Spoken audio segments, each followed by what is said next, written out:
Around Dodge City and in the territory on west, there's just one way to handle the killers and the spoilers. And that's with a U.S. Marshal and the smell of gun smoke.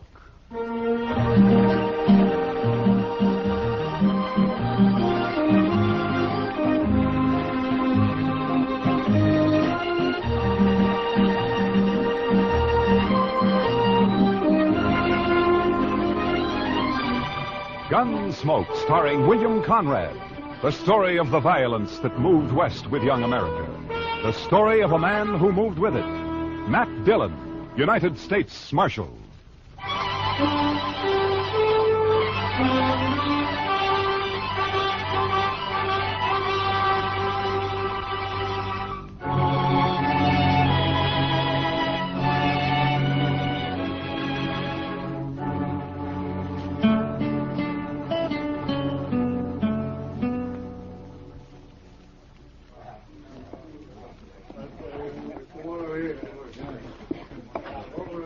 Well, what's the rush, Miss Kitty? Come on, sit down and have a beer with us, Kitty. I'd love to, Matt, but I just stepped out for some thread. I gotta get back to work. Some thread? That sounds pretty domestic for you, doesn't it? Yeah, but it's an occasion. I'm making a wedding dress. What? Oh, no, Miss Kitty, not you. Oh, my, no. Well, it isn't for me, Chester. Worse luck. It's for artist Nash. It's gonna be beautiful. If I say so myself. Well, if I ever need a wedding dress made, I'll sure come to you for it. Well, I'll be here, Matt. Let me know. See you later, boys. So long, Kitty. She's a fine girl, Mr. Dillon. Kitty? Oh, yeah, she's great. She's... Well, look who's back in town, Mr. Dillon. Yeah, Frank Craig.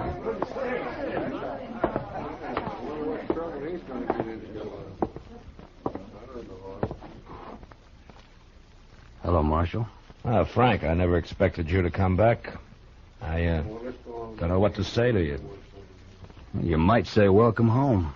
Yeah, I might. At least you're honest, Marshal. Sure. Where have you been for the last year?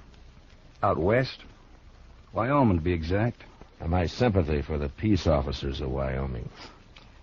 Man can change, Marshal. Grow up and get over his wildness and start to think about settling down. Some men can. Well, I'm one of them. I don't aim to cause any trouble, Marshal. Came back here to marry Artis and take her with me, that's all. You heard from her since you left? She's pretty as ever. She'll pass. Every man in Dodge was crazy about her. She was my girl from start to finish. Things can change, Frank. She's still my girl, Marshal. Ben Martin might differ with you. Ben Martin? Mm-hmm. That bullneck plowboy? He never had a chance in... What are you saying, Marshal? You don't aim to cause any trouble, you say, and yet you just happened to roll into town 3 days before Artis is due to marry Ben. You claiming you didn't know about it, huh? Artis wrote me a farewell letter, Marshal. It doesn't make any difference. Like I said, she's still my girl. She's not marrying Ben or anybody else. Not while I'm alive. And like I said, Frank, Ben may differ with you. I used to chase him home crying when we were kids. I don't think he'll chase that easy now. Ben took over the Circle Bar B. He's got 25 boys riding for him. He's a big man around here. Swings a lot of weight. Marshal, I said I wasn't looking for trouble, and I meant it. I came back here to get Artis, that's all. If any man tries to stop me, I'll kill him. I'll see you, Marshal. Chester, see if you can find Ben Martin. Have you meet me over at the jail office.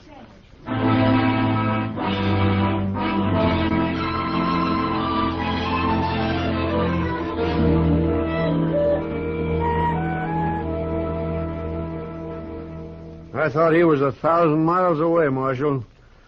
I didn't think he'd ever have the nerve to come back. Well, Ben, the two of you are bound to run into each other, so I figured you'd better know about it. What's he expect, Marshal?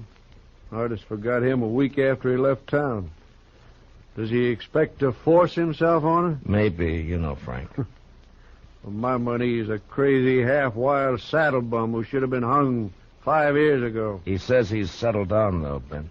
He's not going to settle down here. Look, Ben, I don't like killings. Now hang on to that temper of yours. Sure. I'll hang on to it, Marshal, just as long as Frank Craig stays clear of me and stays away from my girl. Otherwise, I tell you right now, Marshal, Is that you? Artis. We're in here, honey. Come on in. Someone said you were here at the jail. Evening, Mr. Dillon. Miss Nash? I'm sorry if I interrupted anything, but... Ben, you know who's in town? Yeah, Frank Craig. That's what we were talking about, honey. He says he's come back for me. Take me away with him. What do you mean he says, Miss Nash? He came to the house a while ago. He knew about Ben and me, that we were going to be married. But he came anyway. I sent him away. That does it, All right, Marshal. hold it, Ben. Now, there's no harm in him just talking to her. A man's got a right to protect what's his, Marshal. Protection's my business, Ben, and as long as I'm Marshal here, it'll keep on being my business. Now, in 3 days, you got a wedding coming up. I'd hate to see it ruined by a killing. Well, I have nothing against Frank Craig, Mr. Dillon. I wouldn't want him killed. Neither would I. Oh, good night, Miss Nash. Ben. All right. Think it over, Ben. Don't lose your head. Yeah, sure, Marshal. I'll think it over.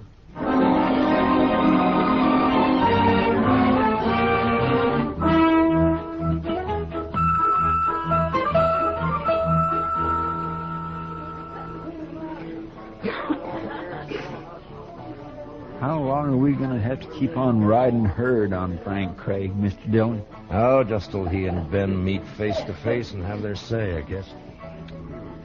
My, that Frank Craig sure is a fancy dresser. Silver spurs, red silk handkerchief, yellow boots. Well, now, here's the Marshal, right on the job. Hiya, Doc. Well, Matt, I hear we got ourselves a nice little killing coming up. You hope we have, you mean? Oh, no, it's not the fee. It's the romance of the thing. Yeah, sure. Young man comes back in the West to see his girl, finds she's on the point of marrying somebody Chester. else. Watch me for the play and keep me covered, huh? I don't know what you mean. Over there. Oh. Ben Martin and 2 of his boys, they just came in. I'm going to go over to the bar next to Craig.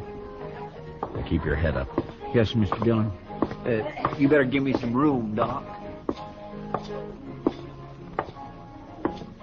Well, how are you, Frank? Yeah, I saw him come in, too. You've been standing over there watching me for 2 hours. And now you come up and speak. I fight my own battles, Marshal. Frank, the way I'm playing it, there's not going to be a battle. Well, Ben, it's nice to see you. Marshal, I'd rather you weren't here. I guess you know that. Yeah, sure, I know that. Don't worry, Ben. Dillon's neutral. That still gives you 3-to-1 odds. What more do you want? Frank, we don't need you in this town. You were gone for a year, and we got along fine. So if you climb on that horse of yours and ride out again, we'll still get along fine. My girl won't, Ben. You haven't got a girl in Dodge City, Frank. Sure I have. And I want to thank you for looking out for her while I was away. As far as she's concerned, you're still away. I might as well warn you, there are a couple of my boys on guard at her house armed with rifles. Ben, I never needed a guard to hold her. If you come within 50 yards, they got orders to kill you. You'll be there from now until the wedding. Oh, yeah. That wedding. I'm afraid that's been called off, Ben. You see, Artis and I have other plans. We got a wedding of our own coming up. Well, you dirty darn! Now, if either one of you draws, he's drawing against me. I wouldn't draw on him, Marshal. I feel kind of sorry for him. So help me, Shut up, Marshal, both of you. I'm gonna... Now, you both had your say. And each knows how the other one stands. Well, here's my stand. If Ben wants to keep a guard at her house, it's all right with me. You've had a fair warning, Frank, so stay away. I wish he would try to bother her. And on the other hand, Ben, Frank's got as much right to the run of the town as you or me or anybody else. Sure, as long as decent citizens hide their valuables. You can't go by rumors, Ben. Nobody ever proved a case against him, you know that. Piece of stout rope would prove. I wouldn't try it, Ben.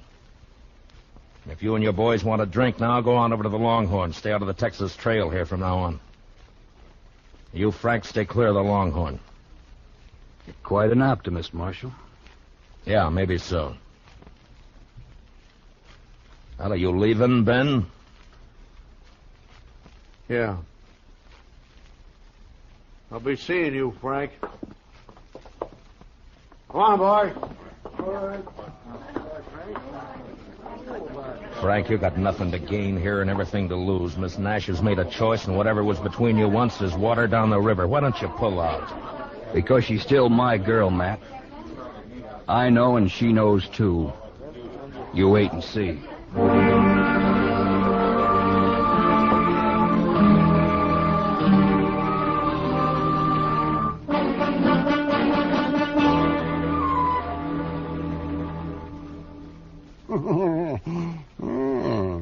Your move, man. Yeah, let's see now. So I move there.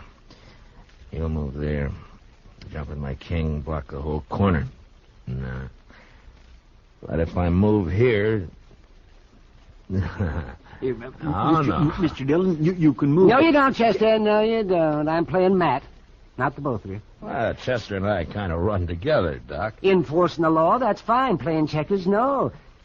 Matt, it's still your move. Yeah, I know.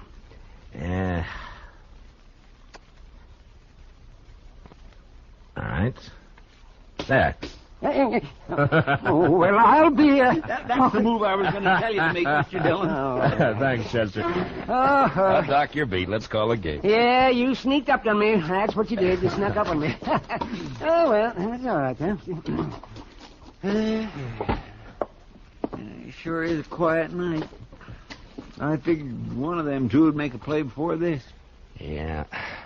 And if we can get past noon tomorrow with Ben and Artis married, well, even Craig ought to know when he's beaten. I don't know, Matt. He never did when he was here before. Well, then he better learn. Trying to get a girl to change her mind is one thing. Bothering a married woman's another.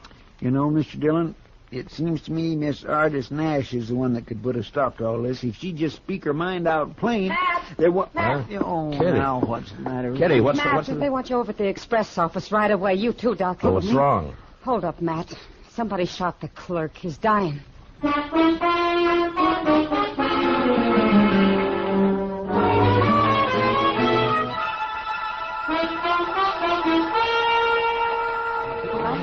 you let me through here, please? I'm sorry, mister. One side, please. Yes, one side, please. All right, stand back now. Give us some room here. Can you get through, Doc? Yeah, Matt, I can get it. Yeah, stand back. Chester, will you move them back? Make them stand back. Yes, sir, Mr. Dillon. Yes, let me have a look now. Just let me have a look. How does it look, Doc? Well, there's a lot of bleeding, Matt. I don't know. I'll do what I can. Mr. Dillon. Easy now, fella. You're going to be all right. It was one man, Mr. Dillon, wearing a mask over his face. Red silk handkerchief. A red silk handkerchief. Oh, Frank Craig's the only man in town. Yeah. I know.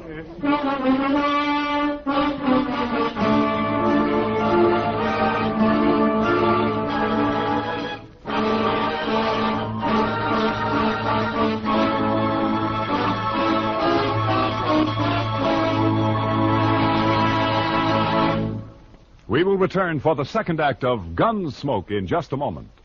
But first, tomorrow night, Vaughn Monroe and his musical company settle down for an evening's melody making at Duke University. Eileen Woods is Vaughn's guest songbird. Bandleader Vaughn, the Moon Maids, and the Moon Men join in playing and singing the top tunes of the week. Enjoy every bit of it tomorrow night on CBS Radio. Now, the second act of Gunsmoke.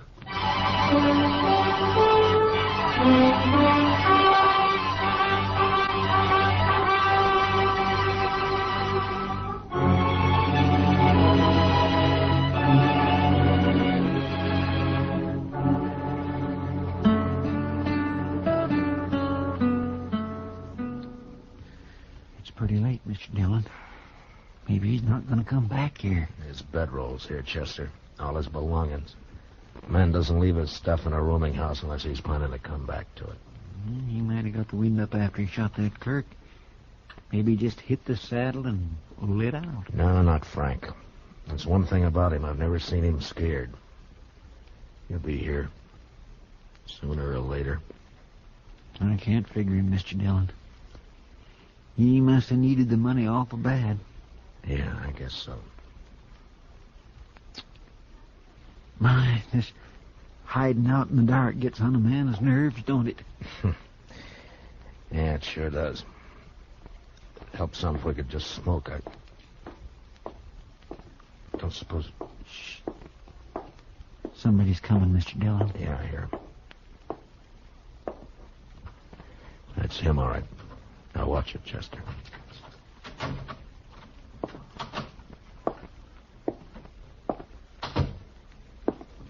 All right, hold it, Frank, and don't move. It's Matt Dillon. Thought it might be somebody else. Light the lamp, Chester. Yes, Mr. Dillon. Frank, I understand you left the Texas Trail right after dark. Nobody's seen you since. Where you been? Just friendly conversation, Marshal, or is this official? It's official. Then I guess I won't answer that. I see you're still wearing that red silk handkerchief. Any reason why I shouldn't be? Marshal, what's it all about? Murder. If that express clerk dies. I asked you, what's it all about? Where's the money, Frank?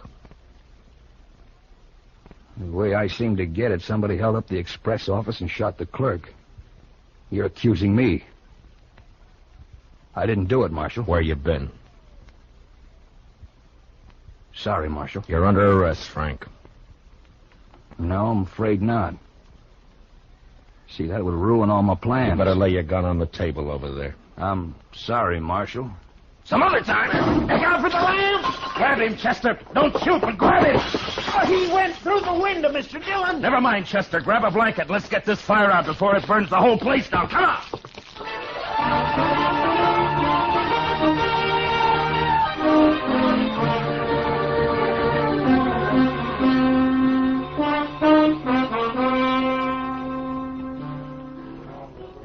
Matt, don't look so sour. In an hour, it'll all be over. Kitty, I'd be a lot surer of that if I had Frank Craig locked up in jail. No trace of him, huh? Not a sign. Then forget about him, Matt. He could be halfway to Wyoming by now. Well, I wish I could think so. I wonder what artist Nash is thinking about him.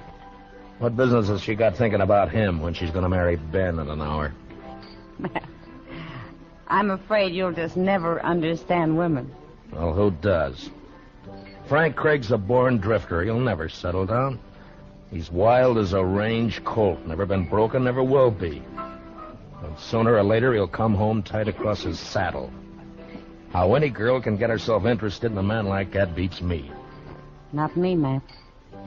I know exactly how a girl can get herself interested in a man like that. What? I'll see you at the wedding. I gotta help artist finish dressing. Morning, Miss Kitty. Morning, Doc. Hey, good morning, Matt. You working up your courage? What for, Doc? I'm not getting married. How's the express clerk? Oh, he's bad. He's getting worse. I don't think he's going to make it. What about Frank Craig? Nothing, not a sign. I think he's still around town somewhere, but we Morning, can't Mr. find him. Dillon. Well, Doc? Doc, look at that. Well, look, it's an alpaca coat, a boiled shirt, green galluses, and a pink silk tie. Oh, well, Chester, I haven't seen a get-up like that since I hauled out of Boston. Well, I figured it was only due respect to the bride. Where's your gun, Chester? Oh, goodness gracious, Mr. Dillon, you can't wear a gun to a wedding. Well, at this wedding, even the bridegroom's wearing a gun, Chester. I'm wearing one, and so are you, so you better go get it. Meet me at the church.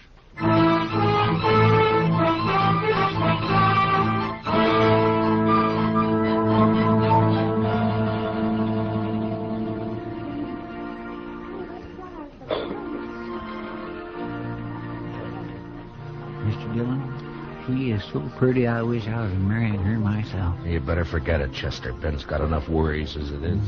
He sure does look fidgety, all right. Yeah, he's got reason to. Room for me here, Matt? Oh, yeah, sure, Kitty. Here, slide right in here. Yeah. Here we go.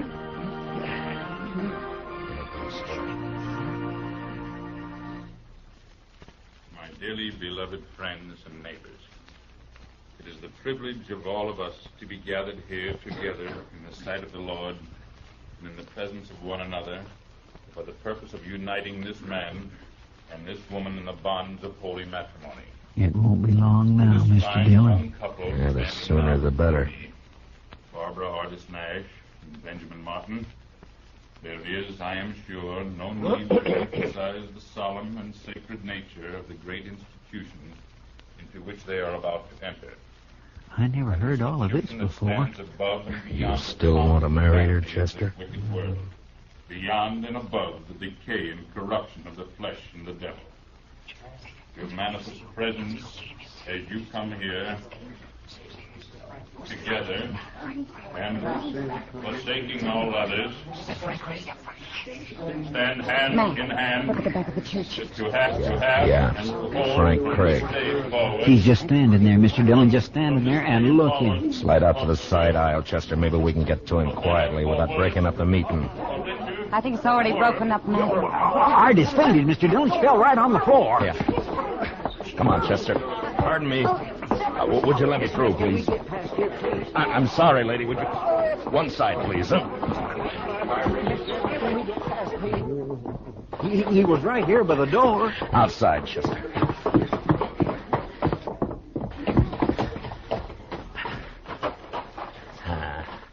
Hell, no sign of him. Matt, did you find him, Matt? Not yet, Ben. Put that gun away. You want to kill some bystander in the crowd? There's only one man I want to kill. I should have done it 3 days ago. Yeah, I know, Ben. What'd they do with Miss Nash? I carried her into the minister's study. That dirty, walking right into the church. Scared her out of her wits. Marshal Dillon. Oh, over here, Reverend. Marshal, a terrible thing has happened. He forced his way into my study, pushed me out the door. Craig? Yes, he had a horse tied behind the church. He's gone and taken her with him. He's kidnapped her, Matt. He's kidnapped her. Save your breath, Ben. Get your horse. Come on, Chester, let's ride.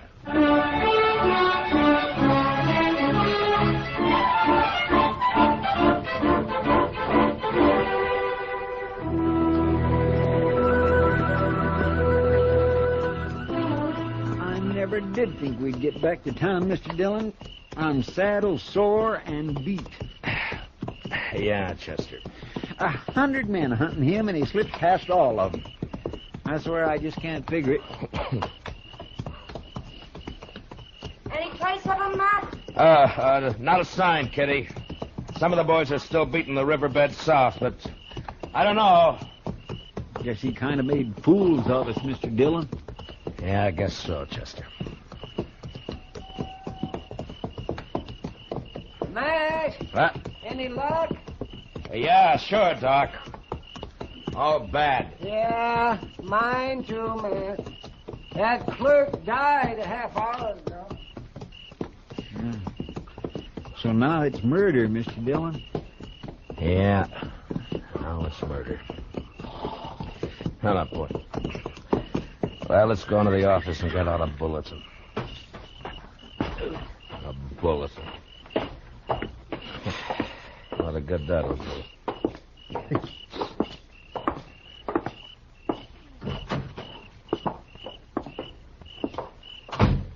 Light the lamp, will you, Chester? Yes, sir.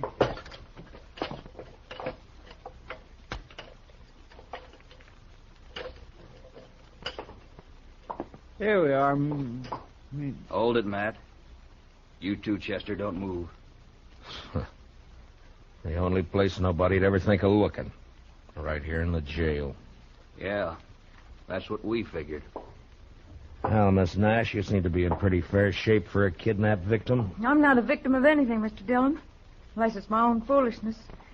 That's what most people would say, I guess. Maybe they're right. I only know this. When Frank came back to town, I knew then that it wasn't over and never would be. I'm Frank's girl, Mr. Dillon. For better or worse, right or wrong. I'm going with him to Wyoming. He's wanted on suspicion of murder, Miss Nash. He didn't do it. He couldn't have. He was with me when it happened. What did you say? He slipped past Ben's guards and came to see me. That's why he wouldn't tell you where he'd been. He didn't want to get me in trouble. He's telling the truth, Marshal. Yeah, maybe. Mr. Dillon, you might ask Ben Martin what happened to my red silk scarf. I missed it right after he came to see me that afternoon. Go on. He didn't do it for the money. To ruin me once and for all. If we were lying, we wouldn't have come here, Mr. Dillon. Yeah, it makes sense, all right, but Chester, who rode up out there? It's Ben Martin, Mr. Dillon. Think he's coming in here?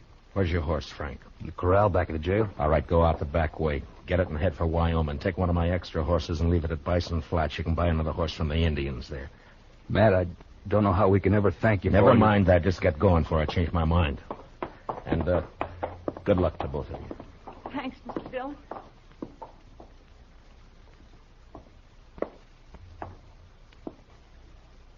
Anybody here? Yeah, come on in, Ben.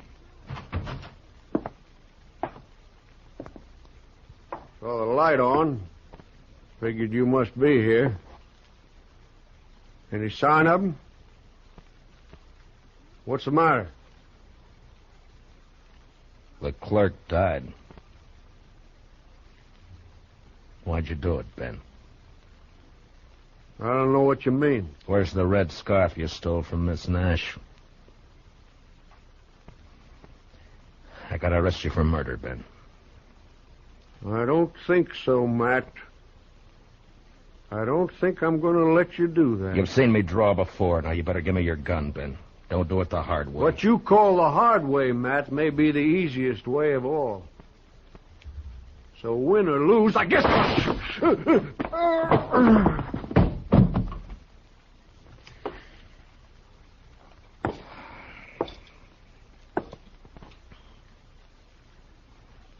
Something fell out of his pocket there. Yeah.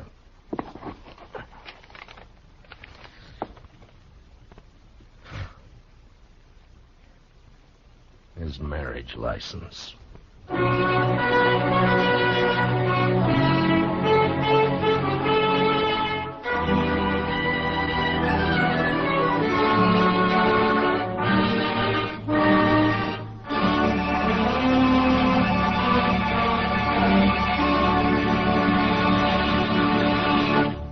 Gunsmoke, under the direction of Norman MacDonald, stars William Conrad as Matt Dillon, U.S. Marshal. Tonight's story was specially written for Gunsmoke by Les Crutchfield, with music composed and conducted by Rex Corey. Featured in the cast were Herb Ellis, Vivi Janis, Tom Tully, and Barney Phillips. Parley Bear is Chester, Howard McNear is Doc, and Georgia Ellis is Kitty. Join us again next week as Matt Dillon, U.S. Marshal, fights to bring law and order out of the wild violence of the West in Gunsmoke.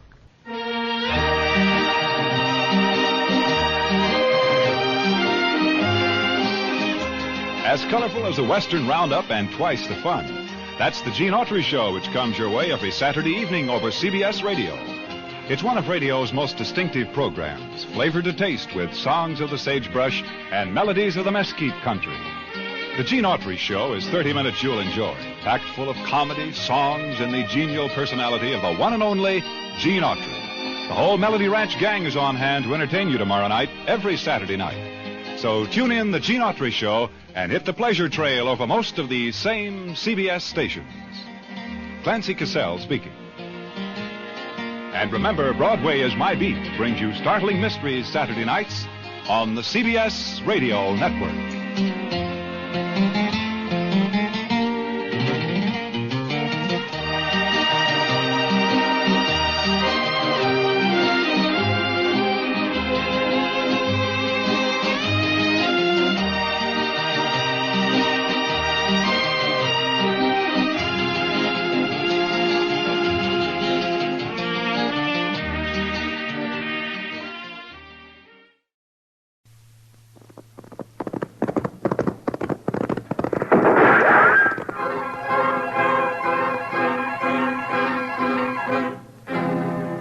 Around Dodge City and in the territory on west, there's just one way to handle the killers and the spoilers, And that's with the U.S. Marshal and the smell of Gunsmoke.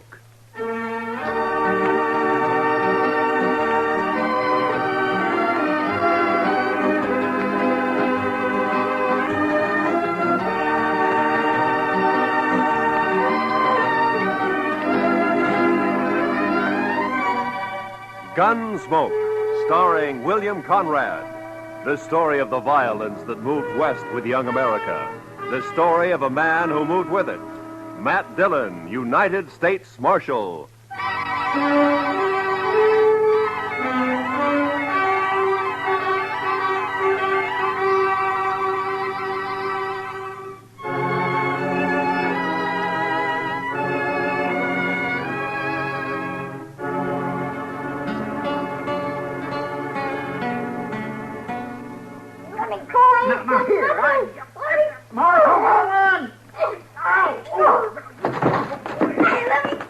What have you got there, Chester? Half boss, half kid, Mr. Dillon. I'll smack you flat on the Hold way. it now. You don't stop that kid. Now hold it. You want me to take a strap to you? Now hold it.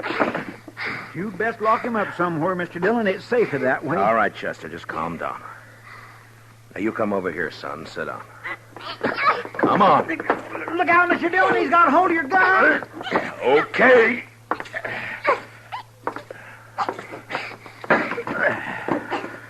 Now you sit there. And don't you move an inch. You hear me? Not 1 inch. He is a mean little bug. Now what's it all about, Chester? What's he done? I ain't done nothing. Now you hush your mean little face. This here place is the law, and you're talking What's to the he marshal. done, Chester? I ain't done nothing. There, you I hear told that, you. Mr. Chester? Dillon? Yes, sir.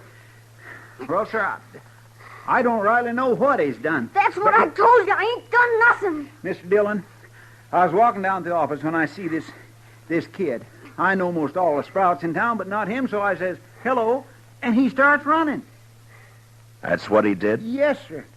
And that's why you brought him in here? I sure did, Mr. Dillon. I figured if a kid runs away from me for doing nothing, then he's been up to something, so he must have done something. You know what I mean? No. Now, what's your name, son? I ain't done nothing. All right. Now, what's your name? I ain't saying. There, you see what I mean, Mr. Dillon? Just plain, ornery, mischievous... You mean live little here boy. in Dodge? I ain't saying. All right. Well, he's probably a runaway, Chester. I guess we'll have to lock him up until somebody comes looking for him, huh? Best thing in this whole wide world to do, Mr. Dillon. Just look at where he gnawed my thumb. Best thing to do. Come on, You ain't gonna lock me up? Have you got a better idea? We got to do something with you. Let me be on my way. Well, where do you live? About 4 miles out. Oh. Oh, sure. I know you. You're the Macklin kid. No, I ain't. I'm Danny Birch, but... I ain't saying. There, I knew he wasn't a town kid. I just knew that, Mr. Dillon. What did I tell you? Nothing. Now, if you'll just close up a minute, Chester, we can get this settled and Danny can go on his way.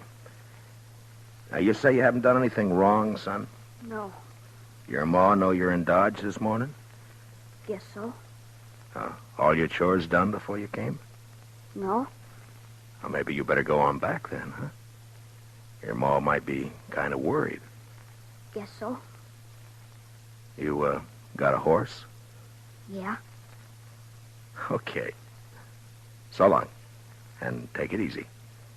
I can go now? Sure. Go ahead, Danny. You're Marshal Dillon, ain't you? Yeah, that's right. Well, I guess I come to Dodge to fetch you. My sister sent me. Oh? I wasn't going to, but I got to now because I promised Lily. She made me swear on Rattler's buttons, and I figure if I didn't see, I wouldn't be telling no lie if I told her you wasn't around. But now I seen you. No, hold on. Your sister wants me to come out with you to your place, is that it? Yeah. Why? On account of Pa. None of us gives a hoot excepting Sister Lily, and she's just acting like a girl. Oh, what's happened to your pa? He's gone off again, shooting up the cattle. Thing is, he took 2 guns with him this time and a whole mess of bullets. Lily's just scared.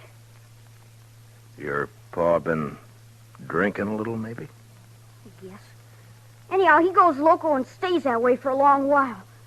But it's like Dave and Donald say. He'll get over it. He always does. They're my brothers, Dave and Donald. They ain't worrying. Uh-huh. Hey, you want me to go out with you to help find him?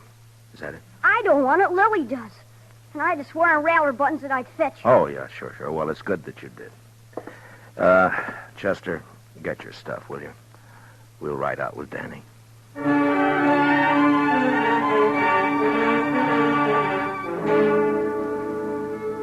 I didn't get anything more out of the boy on the way out to the Birch place. No one in town knew much about the family. They'd moved in about a year earlier, came up from the territories. The folks about said Birch and his brood kept pretty much to themselves. There'd never been any trouble with anybody. I looked at the boy riding his horse bareback. He was nice looking enough, but there was something the matter with his mouth. It was too hard. You could tell he wasn't a kid who did much smiling. Maybe with his paw acting that way, I didn't blame him. He sure rode his horse proud, though.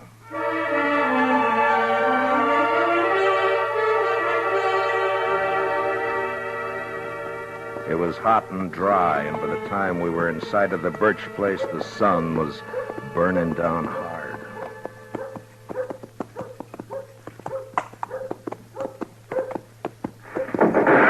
Oh. That'd be Donald, I figure. Yeah, there he is. Kid, get off on that horse and get over here. You're going to get yourself a licking. Lily made me go. It's not my fault. Do as I say. And you, mister. The name's Dillon. I'm the U.S. Marshal out of Dodge. Your brother asked me to come out and help. Don't need no help. Shut up, Ham. Nothing to help with. Danny, you heard. Put the horse away and get in the house. You ain't giving me no licking. Put up your gun. I'm coming over to talk. Come on, Chester.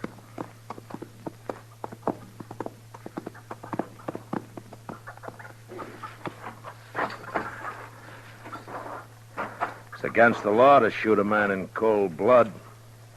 You know that? Shucks, I wasn't aiming at you. I was aiming at a rabbit up in the rise there. Your horse is scattered away. Mm-hmm. Well, now, what about your paw? What about him? Have you found him? Shucks, he don't need to be firing. He'll come back when he's good and ready. Pa's off hunting. That's not what your brother says. Where'd he go? Oh, he's going to get himself a licking, that's what, and he knows it. Kept himself away, that's what. Donald, that's your name, isn't it? Yeah. Well, look, I'm not one to interfere in family matters, but if you do need help, I mean, if your paw's shooting up cattle like Danny says, well, maybe he'll be practicing next on people, and that wouldn't be so good. That brother of ours, he's a dirty little liar. No, he's not, Donald. I'm glad you came, Marshal. You come into the house, please?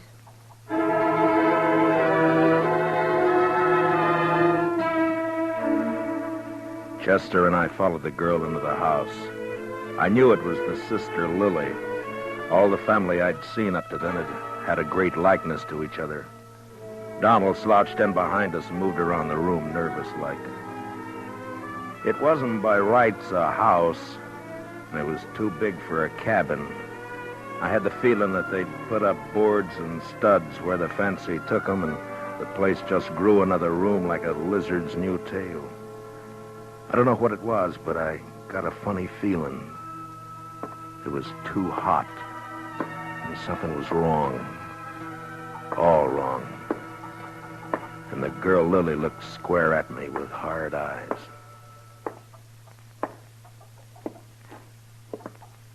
Donald. Huh? Sit down. You make me nervous. Oh, sure. Marshal Dillon, I want you to help us find Paul. Oh, Lily, Dave's going to be awful mad. Somebody's got to do something around here. Did your paw take a horse? No. Oh, where do you think he went, Miss Lily? I don't know. Maybe up to Horse Flats. Maybe over by Gorman's Creek. Creek's all dried up. There's got to be no water in there. Did he take a water skin with him? Uh-uh. No, he didn't. Kind of bad wandering around without no water. When did he leave? Yesterday morning. We heard a couple of shots along about noon. Dave found a calf laying dead over in the North Range. You can see it there through the window. Haven't had time to bring it in yet. Was he drunk? Well, sure. Drunk as you can get. Weren't you, Lily? I'm afeard for him, Marshal Dillon. Yeah, I understand. Well, it makes good sense you sent for me. Well, I'll try and find him and bring him back. Well, I ain't gonna do no such thing.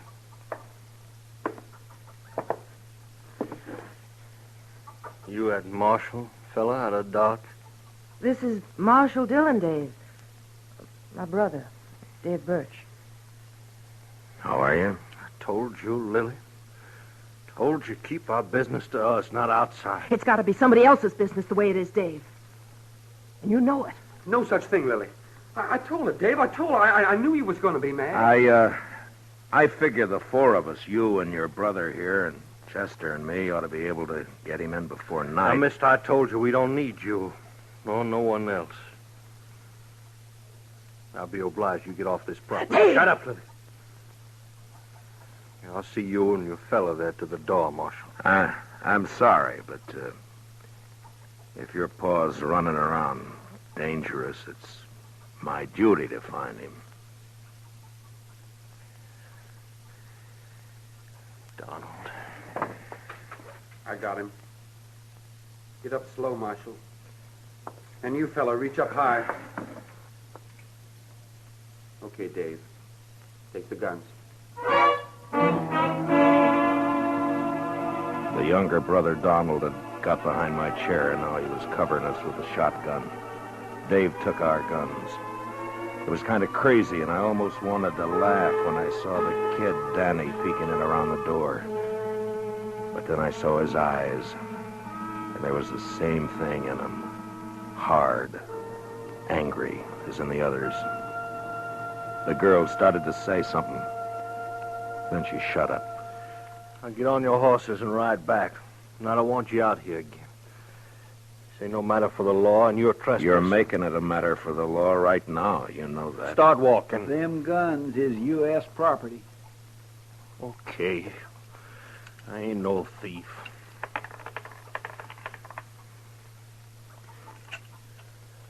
Here, bullets I'm keeping. Figure they're worth about 2 bits. Donald, give him 2 bits. Sure. Here. All right, now here's your guns. Now get out fast. You come snooping back again, me and my brother's gonna be shooting at you.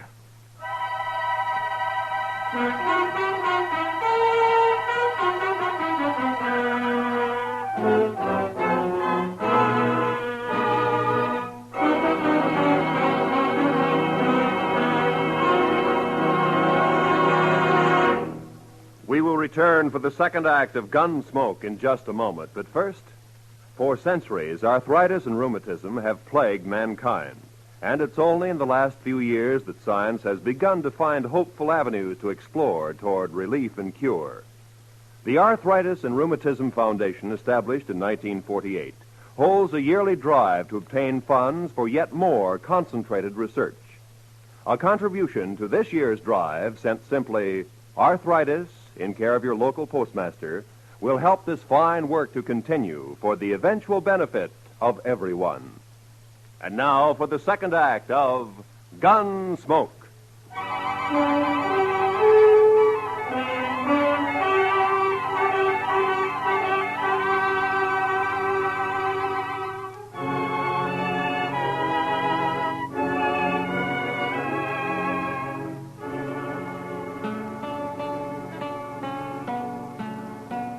The 2 brothers followed us out and over to the horses. As hot as it was in the house, it was worse in the open. The saddles were burning. There wasn't another word passed between the Birch boys and me. They just stood covering us. And when I looked back 100 yards or more off, they were still there. Well, sir, that's what comes of trying to do a kindness, Mr. Dillon. As far as I'm concerned, they deserve whatever happens. hot. I can't make it out, Chester. You'd think from the way they talk they don't care what happens to their paw. Mean bunch of children. They probably don't. My, Mr. Dillon, you ain't even riled they pulled guns on us. I guess I'm not, Chester. You know, there's something awful wrong back there. Those boys don't look the kind to pull a gun. And the girl wanted to talk, all right, but they wouldn't let her. Just mean, that's all. Oh, you aim to go back, Mr. Dillon? It's like I said, Chester, if it's just a family affair, you and me don't belong in it. But if the old man's as drunk as he sounds, he could make a lot of trouble. No, we're not going back right now. We're going to have a look around this country for a spell.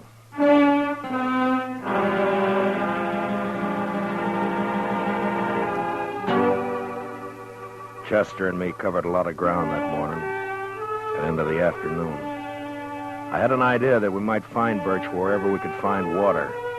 Without a horse, he couldn't get too far, and without water, he was going to get sick pretty quick. We rode over by Gorman's Creek, and then up to Horse Flats, and there was nothing. Along about 2 in the afternoon, Chester spotted a carcass lying off the trail. It was a cow. She'd been shot 3 times in the head. Could have happened this morning or yesterday. Uh-huh. Hard to tell in this weather. Oh. Well, the ground's too dry to pick up a track. Might as well take a chance and go over to the hills. Yeah, might be water there. Boy, I could do with some right this very minute. Oh,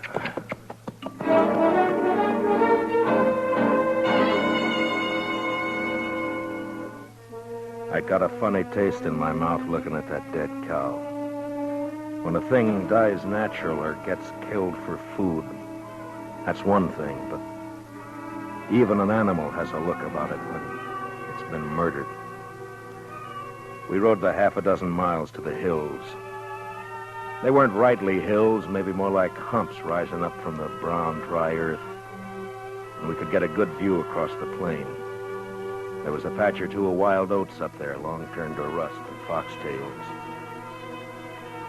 Maybe it was in our minds, but just those few feet higher made us seem closer to the sun and hotter.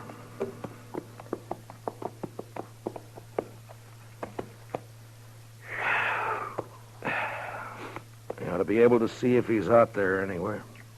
Mr. Dillon, he'd be dead if he was. Man couldn't live a morning out there on foot. Well, I don't think he's going to find water up here. Now, look at that. Dry as a bone.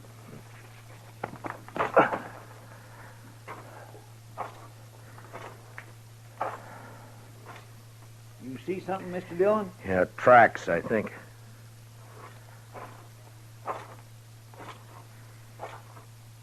Yeah, he's been up here.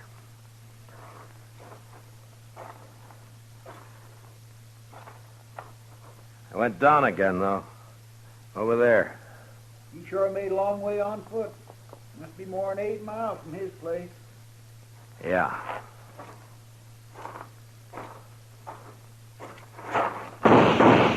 Oh, you darn fool.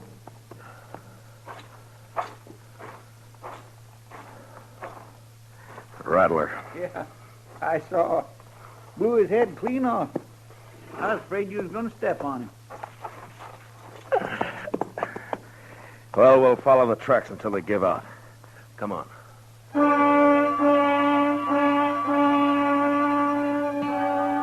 Those tracks kept going in and around the hills. In a couple of places we saw where they'd stopped by a dry water hole, then went on. Then as the hill sloped down to the plain again, we lost them. But the direction seemed to be headed back to the Birch place. That's the way we rode. We hadn't gone more than 15 minutes along when we saw the body of a man and a horse some few feet away. They were both dead.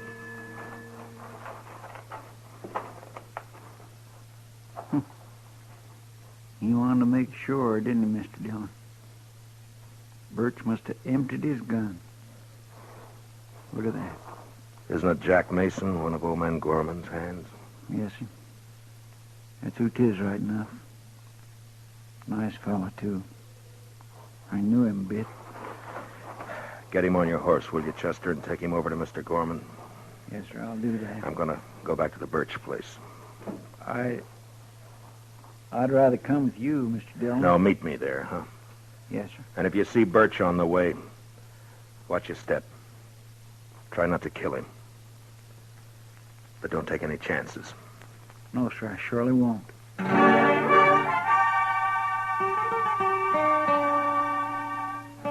There was killing now, and I wasn't in the mood to talk gentle and kind with the sons and girl at the house. It was the boy Danny that saw me first. He was sitting on the doorstep. He ran inside, and a second later I saw Dave come out with a shotgun. I didn't give him a chance to make up his mind. Dave!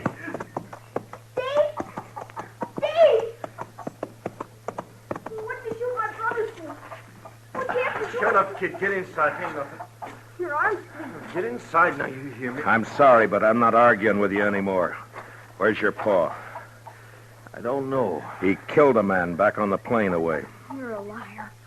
Told you get in the house, kid. Now get. I'm staying. He's a liar. Pa never killed nobody. Where's Donald and your sister? Out looking. Mister did he? He killed someone. Yeah.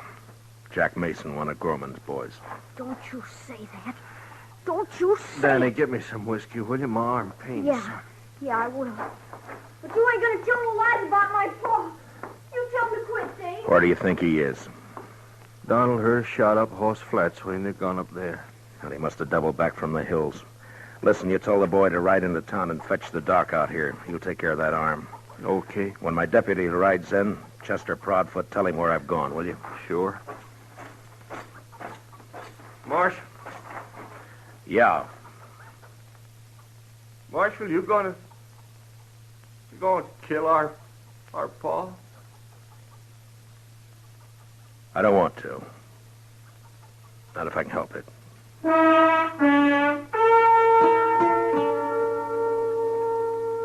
Over at Horse Flats, I caught up with Donald and Lily Birch. I told them about the killing. And a half mile further on, the three of us saw the old man. He was crouched down on his haunches by a parched water hole, stripped naked. He was crying. It was a bad sound. And when I saw his eyes, I knew he wasn't drunk. There was no sign of his guns or his clothes.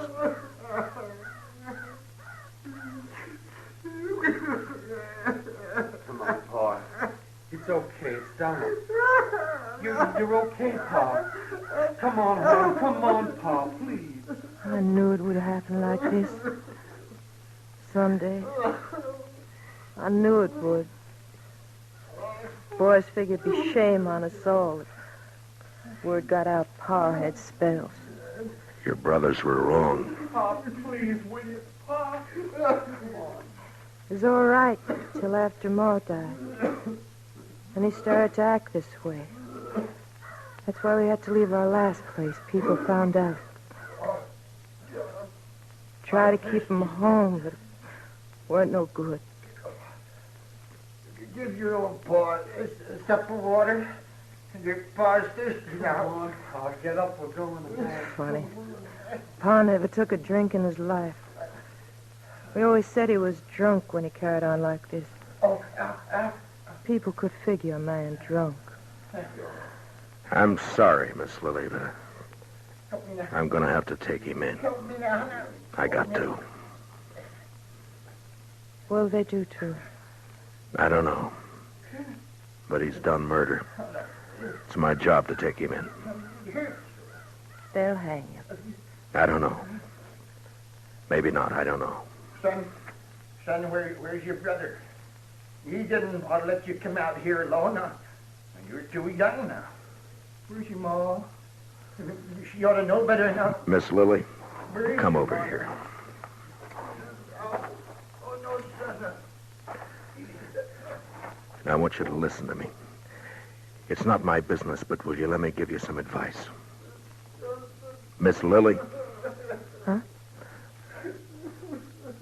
Now, you sell this place. I'll see what I can do to help. And you and your brothers go somewhere else and start afresh. You can get a good price for your land. You do that. It's best. Yeah. We'll go. I'm not saying you've got to. I'm saying it'd be better.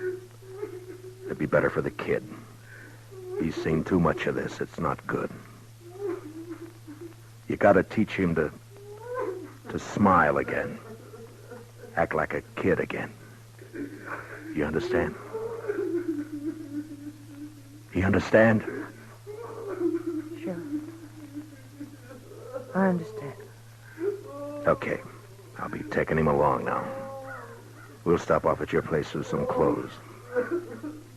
All right.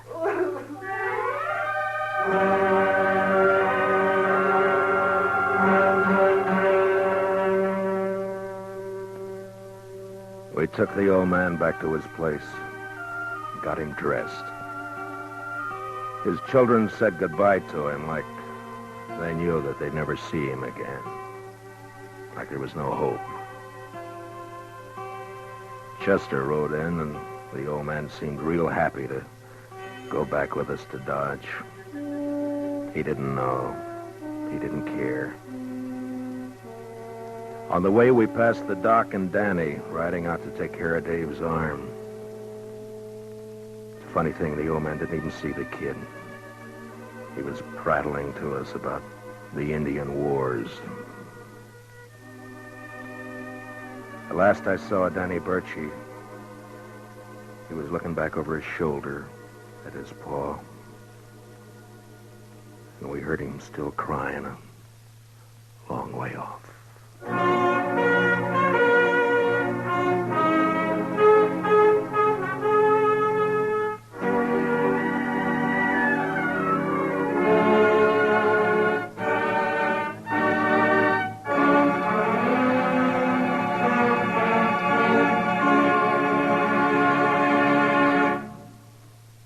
Gunsmoke, under the direction of Norman MacDonald, stars William Conrad as Matt Dillon, U.S. Marshal.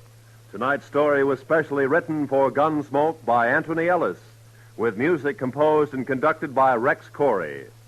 Featured in the cast were Richard Beals as Danny and Michael Ann Barrett as Lily, with Lee Millar, John Boehner, and Lawrence Dobkin.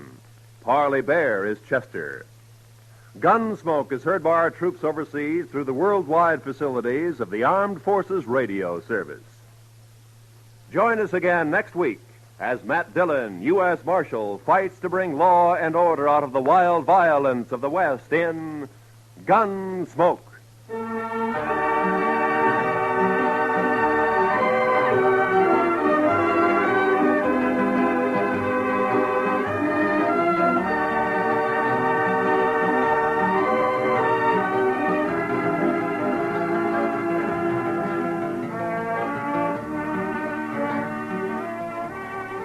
The New York Philharmonic celebrates its 110th birthday tomorrow, and in observance, there will be a repeat performance of Beethoven's Symphony No. 5. This work was featured on the first Philharmonic broadcast over 100 years ago. This is Roy Rowan speaking. America now listens to 105 million radio sets and listens most to the CBS Radio Network.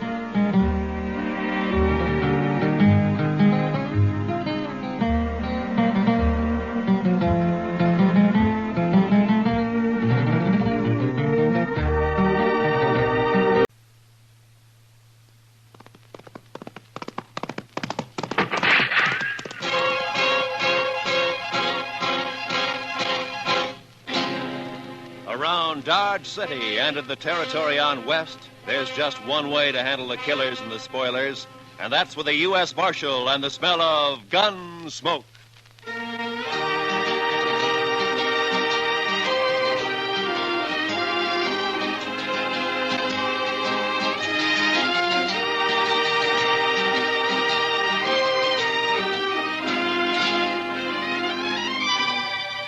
Gunsmoke, starring William Conrad.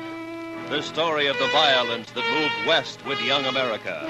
The story of a man who moved with it. Matt Dillon, United States Marshal.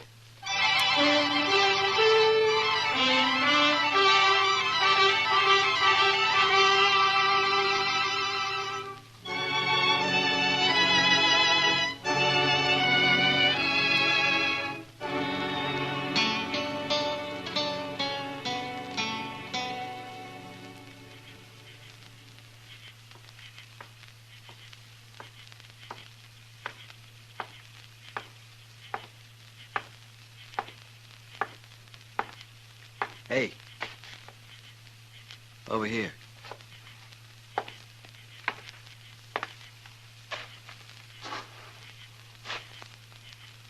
One of the boys said you wanted to see me. Yeah. It better be important, mister. I don't make a habit of coming running with some saddle punk whistles. Maybe you hadn't ought to make a habit of calling people saddle punks. No offense, just an expression. Sure. I came up from the Pecos country. Been here in Dodge about a week.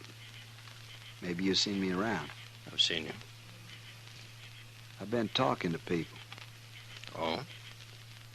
Everybody tells me you were a big shot back in Abilene. Had all the games sewed up, 3 or 4 saloons paying off, a couple of hotels and so on. Then the boom busted and you come here, and you got nowhere. Know why? You're talking, you tell me why. Dillon. Fella named Matt Dillon, a U.S. Marshal. You tried to scare him and he wouldn't scare. Tried to buy him and wouldn't buy. Tried breaking him, wouldn't break. So? Be worth $5,000 to you if I kill him? Might. All right, get it in gold. Keep it handy. My hard? Yeah, you're hired.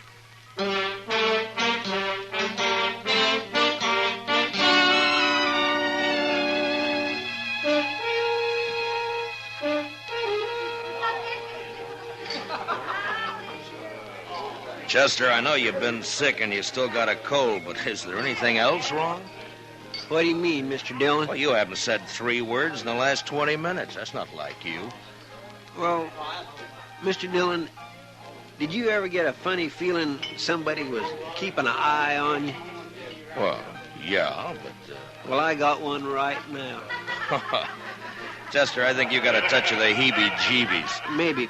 But I tell you, I know there's Well, as somebody... far as I can see, there's nobody in the whole place even paying any attention to us. Somebody is. I had the same feeling the day the Butler brothers come back from Santa Fe. Yeah? I didn't even know they was in town, but I knew somebody was getting ready to call us. And about 6 that evening, they made their play, remember? Yeah, I remember. I was one of the pallbearers the next day. Well, it's the same thing now. There's gonna be trouble, Mr. Dillon. You can bet on it. I think you got the wind up over nothing, Chester. Why, the town's never been quieter. Jail's been empty for 2 weeks. Only new faces around is that bunch of trail drivers that came up from the Pecos. They're all strangers. None of them got any reason to hold a grudge against. There you be. What? I've been looking all over for you, Marshal. Oh, hiya, Billy. Waited over to the jail for nigh on to an hour. I got to talk to you, Mr. Dillon. I'm sorry, Billy, but every time I give you money, you buy yourself a bottle and then stay blind drunk for 2 days. It ain't money this time, Mr. Dillon. I got something to tell you. Oh? What? Something I heard. There's a couple fellers talking over to the livery stable. They didn't see me. I was back at the water trough. Sort of, well, resting, you might say. Yeah, I know. Well, you know how it is, Mr. Dillon. A man gets dry in this prairie country and he just What right were they can't... talking about, Billy? About you. One of them offered to kill you for $5,000 in gold, and the other one took him up on it. There, what did I tell you? Who were they, Billy? Did you know them? No, sir. It was dark, and I didn't recognize their voices. They was already there when I woke up, and they left right after that. Well, maybe it was just some kind of a joke. Oh, it didn't sound that way to me. No, sir, it's no joke, Mr. Dillon. I told you I felt it. There's somebody in this room right now, somebody who's been hired to kill you. Yeah, but who? I don't know.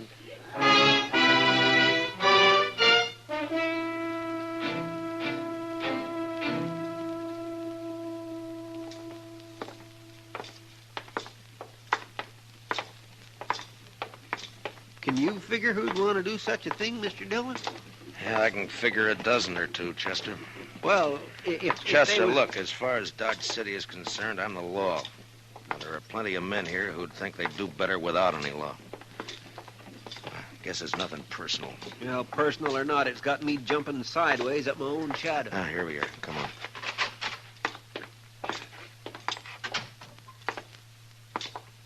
Well, good morning, Marshal. Haven't seen you since the robbery last month. Attempted robbery, Mr. Greeley. Yeah, so it was, thanks to you. Well, Mr. Dillon, the bank's at your service. What can I do for you? Give me some information, if you will. Well, if it isn't confidential... It is, but I want it anyway. Well, I hardly know what to say. Perhaps you'd better step into my office. This way, gentlemen.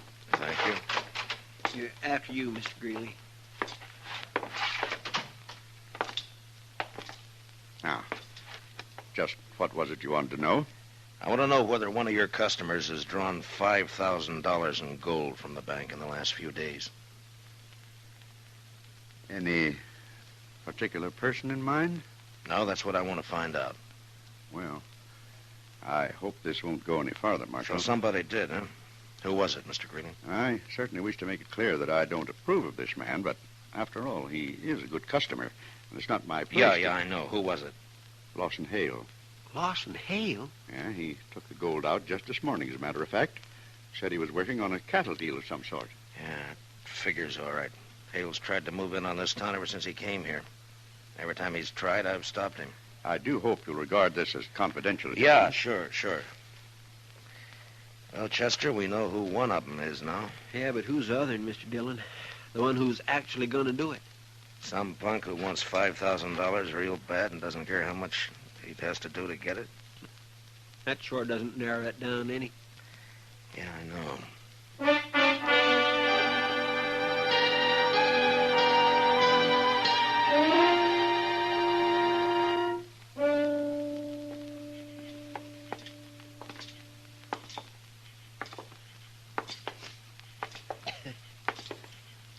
Sure quiet tonight, Mr. Dillon.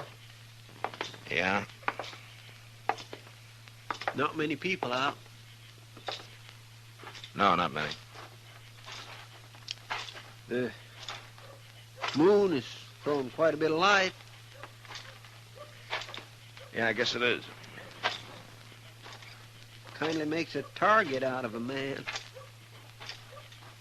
Yeah, kind of. If somebody was out to shoot somebody, this would sure be a good night for somebody to do it. I suppose so. Mr. Dillon. Hmm? Do you mind if I make a comment? Well, I thought that's what you were doing, Chester. Let's go on back to the jail and stay off the streets. This way you're just asking for it. Chester, if it's going to come, it's going to come. I'd rather meet it halfway than to sit and wait for it. Asking for it, that's what you're doing. It's been 2 days now. It gets on your nerves. When you go out to bring a man in, you know you may have trouble and you're ready for it, but this way, and not knowing who or when or where or... Yes, sir, well, I understand, Mr. Dillon. It kindly bothers a man. Yeah. Let's walk down the Texas Trail.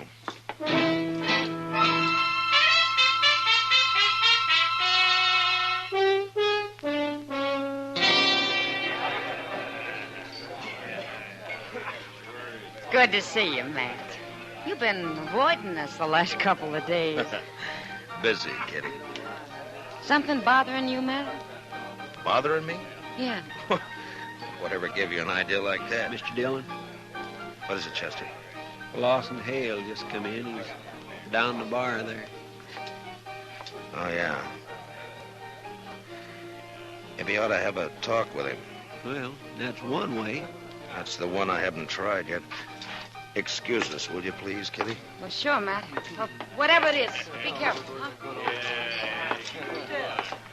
Abilene was wide open.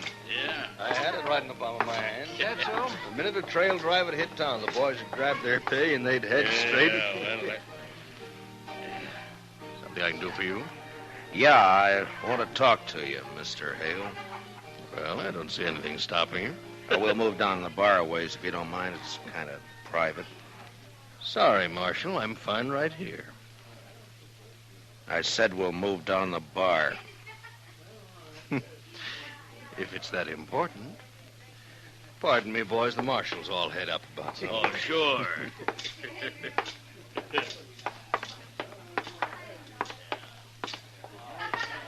Far enough? Yeah, this is far enough. Lawson, I understand you've hired yourself a gunman. Sent him out to get me.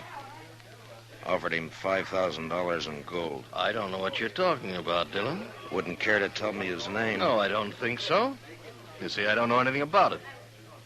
What's he waiting for? He's had 2 days now, and he hasn't made a move. Like I said, Dillon... Why don't you do the job, Hale? You're wearing a gun. Maybe save yourself some money. I've got no quarrel with you. You mean you're yellow? Scared to call your own play? I said You're a weaseling, no-good coward, Hale. I'll let it ride for the time being. Yeah, I thought you would.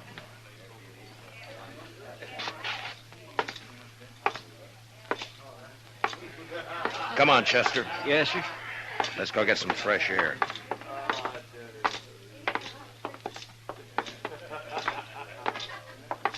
Well, I guess he's just not the kind to take chances, Mr. Dillon.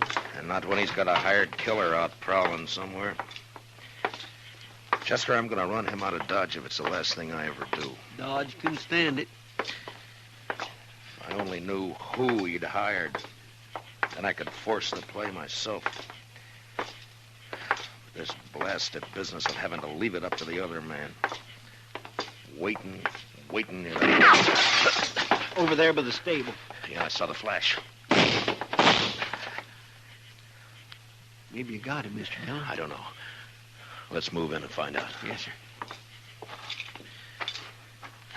Watch yourself, Chester. You may be playing possum. Yes, sir. The flash was right here by the corner. Yeah. Well, that's that. Looks like you got away, Mr. Dillon. Yeah, he's gone. Took one shot and then ran for cover. He'll be back.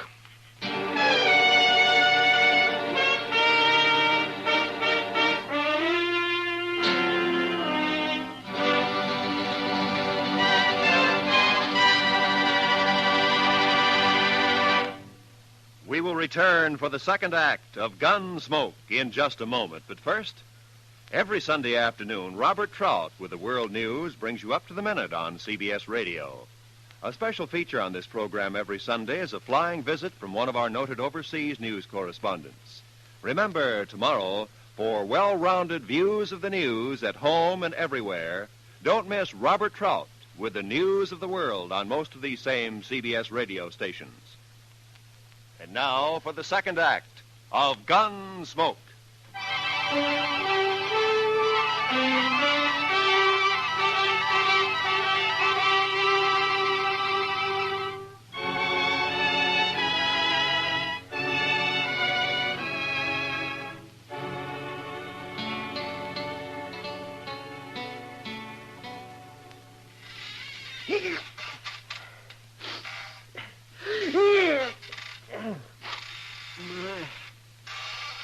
Goodness, my cold sure know better tonight, Mr. Dillon.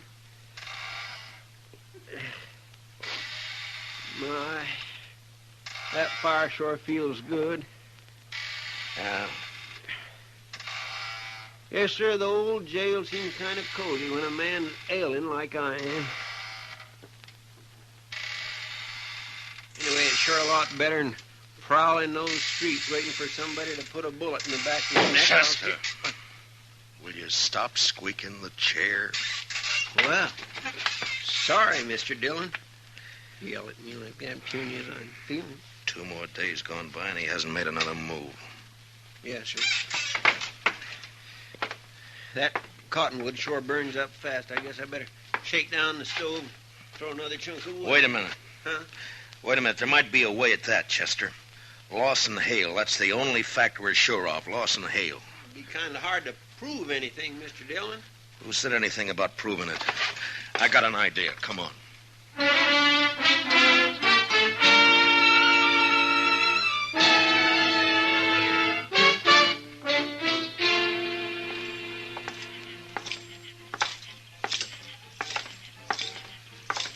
Which one will we try first, Mr. Dillon? The Texas Trail, I guess. He'll either be there or at the Longhorn. All right, Mr. Dillon. What you gonna do? Gonna arrest him, since he won't fight. We saw him back down the other night. Yes, but you got no evidence. Mr. Dillon, you can't make it stick. I don't intend to, Chester. Well, then I don't see what I can do is scare him. And if I figure him right, I think he's gonna scare easy. Maybe so, but all the same... Look. Look, there he is, Chester. Just came out of the Longhorn. A couple of fellows with him, Mr. Dillon. You don't suppose one of them could be... No, they're hanging around for the free drinks. There's not an ounce of nerve in the 3 dozen of them. Come on, let's take him. Yes. You're right. The whole herd. $1,000. Hale? Yeah? Hold it just right where you are. What seems to be the trouble now, Marshal? No trouble. Unless you want to make some. You're under arrest. What for? I'll think of something later. Stick out your hands. Whoa. You're taking me in without even making a charge? I'll remind you there's witnesses here. Yeah, so I notice. When they're not hanging around you, they're around somebody else. What have you done, Hale? Hired them, too? I asked you what the charge was, Marshal.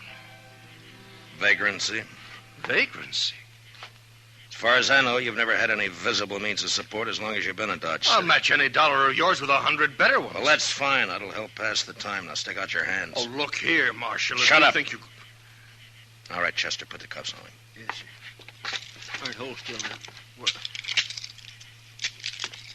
Dillon, I'll break you for this. It's been tried before. All right, boys, break it up. The party's over. You've had your last free drink out of this pump. All right, Shule, let's go to jail.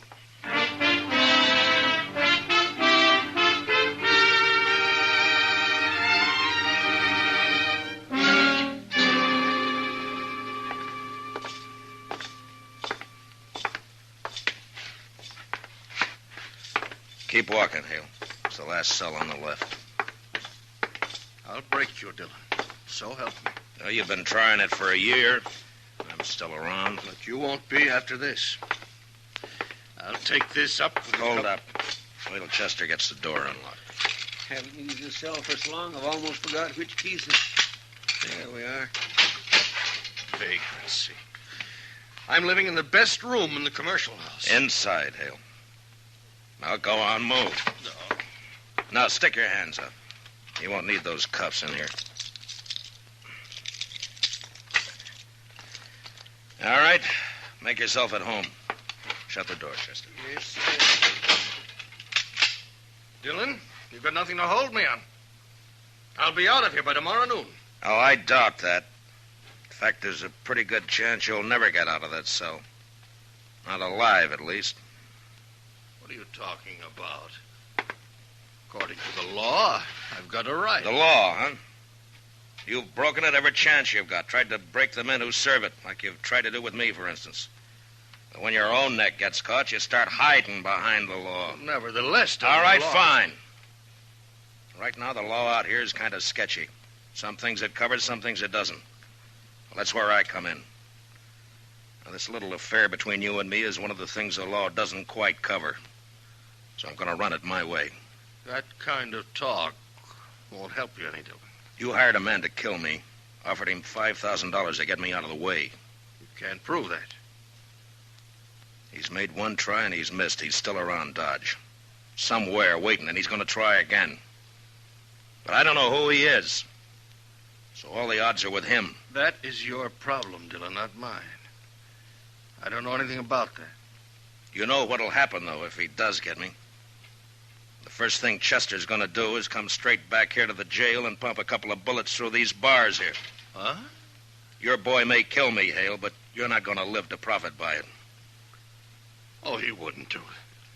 Shoot down a helpless... Oh, neither one of you would do it. Chester and I have been friends for a long time. Why don't you ask him whether he'd do it or not? No question about it, Mr. Dillon. Of course I'd do it. Oh, no, you wouldn't. Well, you hired somebody to shoot Mr. Dillon in the back. I don't see where you got any kick coming. Well, there's your answer, Mr. Hale. That's why I arrested you. Come on, Chester. Let's go look the town over. No, it's tonight that he's going... Who's gonna do what? I don't know, Marshal. I don't know anything about it. No, that's too bad. If I knew his name, I'd have a lot better chance, you know. So would you. Well, we'll see you later, Hale. Or anyway, Chester will. No, Dillon, you can't do it. No, don't go out. He'll get you short. Dillon, no, wait. I'll tell you his name. All right. He's a trail driver. He came up from the Pecos last week. I doubt if you know him. His name is Ed Granger. Ed Granger? Yeah, I've seen him around the bars. Dark-haired, surly-looking, scar across his cheek. That's him.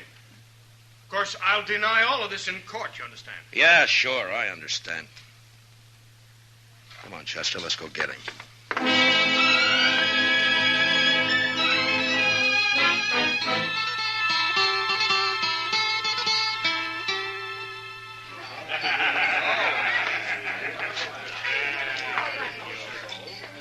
Look, he's here all right, Mr. Dillon. Over there by the pine. Yeah, looks like he's by himself. What you gonna do? Arrest him? Well, there's no evidence, Chester. The only way I see is to make it personal. Let's go. Yes, sir. Now, I want you to stay out of it, Chester. Just cover me, that's all. Whatever you say, Mr. Dillon.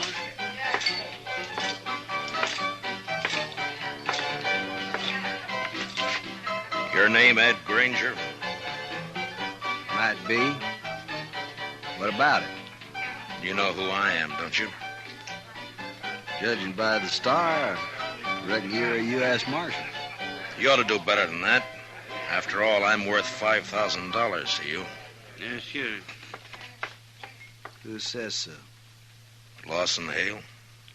What? Your memory's getting better, huh? I don't know what you're talking about, Marshal. Sure you do. That deal you made with Hale. He told me all about it after I threw him in jail and persuaded him a little bit. Well, I told you, I don't know anything. You're wearing a gun there, Granger. Why don't you draw it and go for $5,000? Take a chance. This fella you're talking about's in jail. I reckon he wouldn't have anybody working for him now, would he? You tell me. I got no reason to draw on you, Marshal. Not unless my back's turned, huh? I think you're as yellow as Hale is. This won't do you any good. I ain't drawing. You tried to kill me night before last, Granger. Can you prove that? If I could, you'd either be in jail or you'd be dead. Well, since you can't prove it, what's the argument? Just that I don't like the idea of somebody trying to shoot me in the back. If you're any man at all, we'll settle this here and now. Now, leave me alone, Marshal. I haven't done any...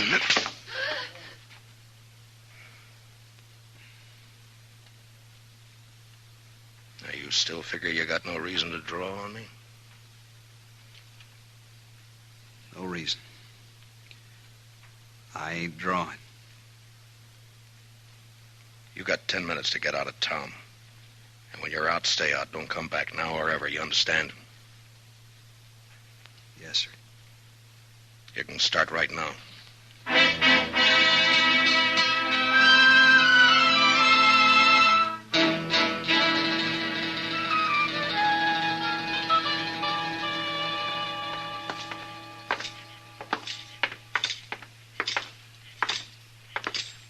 Must be nearly midnight, Mr. Dillon. Yeah, about that, I guess, Chester.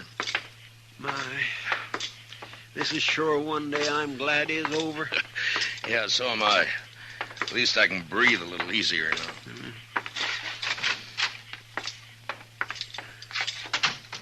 I think I'll get this fire built up a little bit, Mr. Dillon. No, leave it, Chester. Let's go take care of our prisoner first, huh? Hey, we still haven't got any evidence. What are we going to do about him? Same as with Granger. Turn him loose and run him out of town. We should have done it months ago. You got the keys? Yes, sir. Right here, Mr. Dillon? Huh? What are you looking at?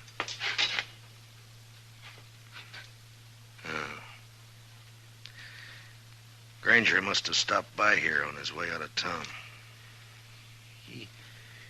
He must have got Hale over at the window for a talk and then grabbed him and cut his throat right there. Yeah. Figured Hale had sold him out, I guess. Got a bulletin on the wire, Chester. Wanted for murder, Ed Granger. All right, sir, Mr. Dillon. I guess Hale got pretty much what he bargained for. He hired himself a killer in order to kill him. He got it.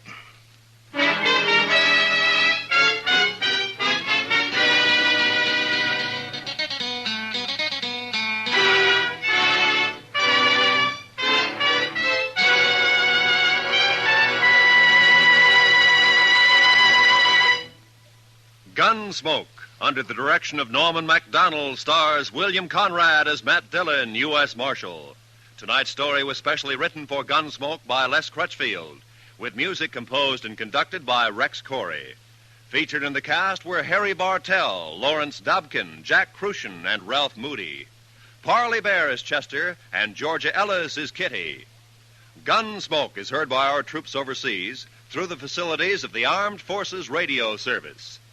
Join us again next week as Matt Dillon, U.S. Marshal, fights to bring law and order out of the wild violence of the West in Gunsmoke.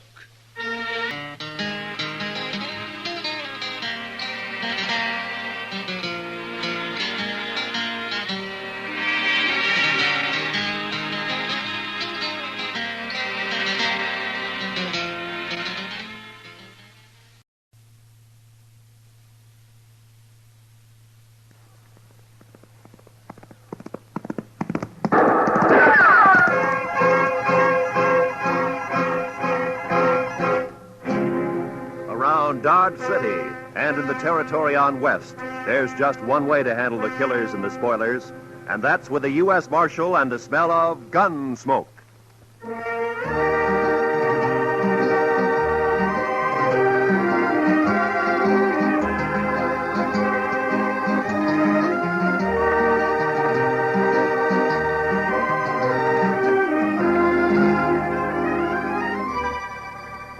Gunsmoke, starring William Conrad.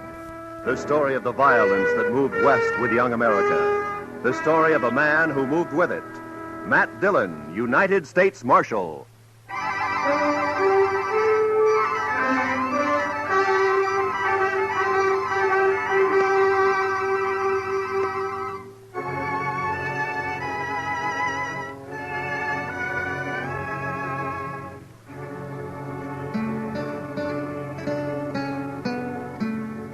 Chester and I had left Dodge about 9 that morning. It was a good day, clear with a snap in the air. The horses felt it too, and they wanted to move fast. Not in the lope that we were holding them to. Chester took a couple of deep breaths and liked what he smelled. It surely is a fine day, Mr. Dillon. A fine day. I had some government papers to take over to Bill Holton at the post office in Pierceville, a place about 40 miles west of Dodge. Chester and I figured we'd stop overnight and ride back the next day. We followed the trail along the Arkansas and stayed with it as it left the river at Cimarron and cut across the prairie. Looks like a big wagon train up ahead there at the crossing, Mr. Dillon. Yeah, sure looks like it, Chester.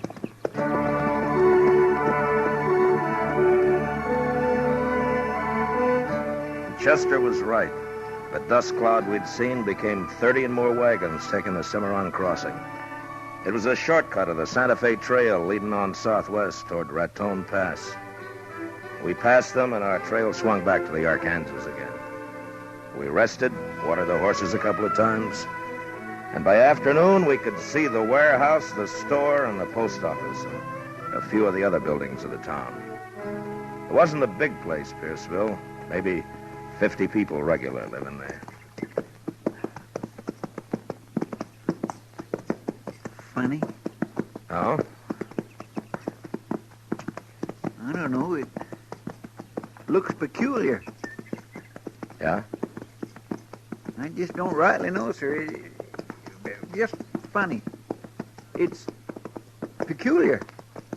You mean nobody around? Yes, sir, that's what I was thinking. And that's what I thought.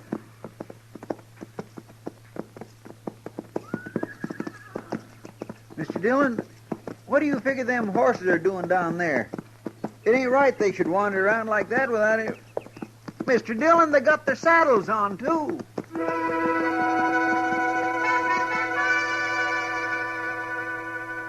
The horses were down the street, and as they heard us, their heads jerked up and they wheeled about and trotted off away and around out of sight. And we stopped. I listened. There was nothing to hear.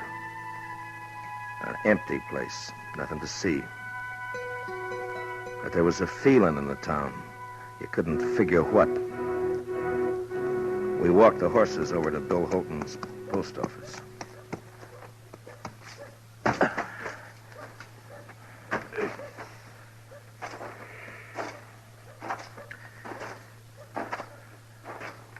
You think maybe everybody in town is sick, Mr. Dillon? No. Or maybe dead? No, couldn't be that. No crows nor buzzards.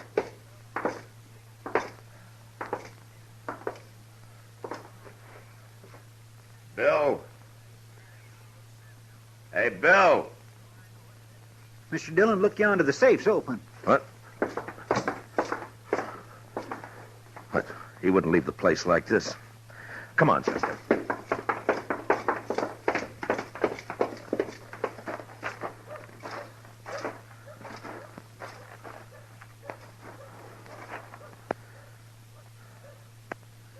Sure is a funny thing, Mr. Dillon. I swear it gives me the willy-was. I never seen anything like it. Not a living soul in the whole... Hold it, Chester. Did you hear something? I'm not sure. Just wait a minute.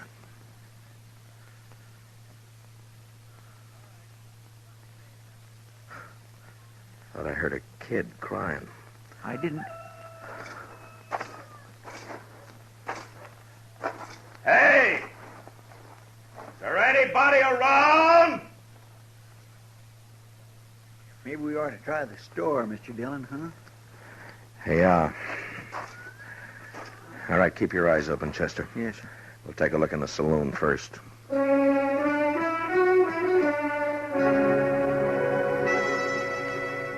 The saloon was about 200 feet back up toward the end of town. But we didn't get that far. They stepped out behind us as we passed the livery stable, and we never had a chance to draw. Get your hands up. High. Now hold them there. We did, and I felt my guns lifted away. And then we got a look at what had crawled into Pierceville. There were 3 of them, and they were killers. Man gets to know the look in the eye of a killer. If you're lucky, you see it in time. Now, we weren't lucky that day. It's the law, Brill. Yeah. Where you from, mister? Dodge. Dodge. Hey, that's Dillon. No. It sure is. You Dillon? Marshal Dillon from Dodge? Yeah. Okay. You dirty... Shut up, you...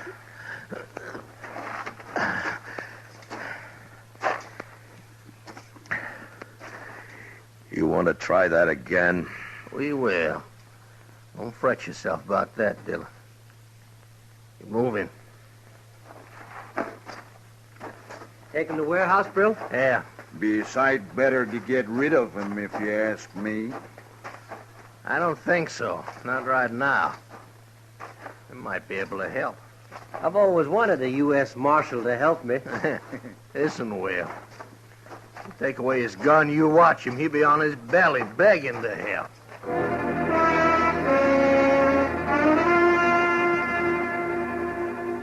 They took us to the warehouse, and we found out what had happened to the folks who lived in Pierceville. They were all in there. The kids, the 6-month-old baby, the women, and the men. Inside, there were 6 more hard-faced men leaning against the wall near the door, their guns held lazily in their hands. They'd taken over the whole town, and for some reason, they were holding it. Shut up! Every one of you! Shut up! Lady, told you to keep that kid quiet. You want me to do it for you?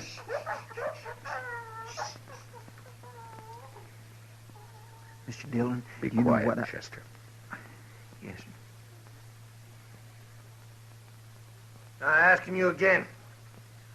Which one of you shot my kid brother? You hear what I'm saying? Which one? All right. Maybe you know this fellow just walked in here with his pal. He's a U.S. Marshal out of Dodge. His name is Dillon. I'm going to make him accountable for what you make up to do. When a man does a killing, he's accountable. Ain't that so, Marshal? That's so? Okay. One of these folks killed my kid brother. And unless he talks up, there's going to be a lot of killing around here. You get that? Now, you talk to him, Dillon. You explain the law. I'm a fair man. I'm going to give you a couple of minutes. Don't nobody try nothing, because we'll be right outside. Don't try nothing.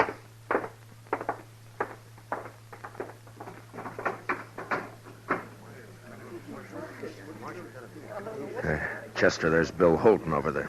Come on. Help us, Marshal. Marshal, please. Hi, Matt. How are you, Bill? Could be worse, I guess. Mr. Holton, your face. What'd they do to you? Oh, I was the first one they worked on. Will you tell us what's happened, Bill? Well, they rode in early this morning. Whole outfit. I figured them for trouble when I saw them. Straight off, I knew. A couple of them held me, knocked me around. The others grabbed 3 women, kind of for hostage, I guess. Brill, he's the leader. He cleaned out the safe. What about the killing?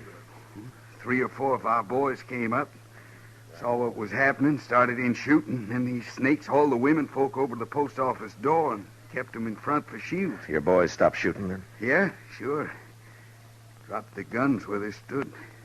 Brill's kid brother was already dead then. Brill kind of went crazy, swore he'd kill the women, burn the town. Then the outfit rounded up a couple more women, and after that, everybody else. None of us wanted to see the women hurt. I guess we gave up too easy. On account of his brother, huh? He calls it murder. You heard. They've kept you locked up in here ever since? Yeah. He says he'll take us out 2 at a time and shoot us if we don't tell. Do you know who it was? No. Like I say, 3 or 4 fellas were shooting. Even they don't know which one of them it was. Listen, Marshal, I'm Dave Maxon. I got a place outside of town. Listen, we got to do something quick. Yeah, sure. Take it easy, will you? My wife, that's her over there. She's got the baby.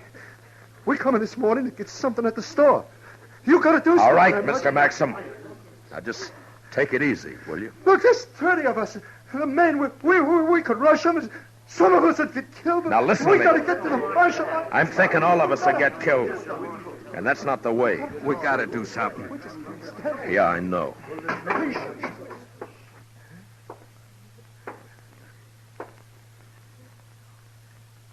Okay, what's it going to be? Dillon, step over here.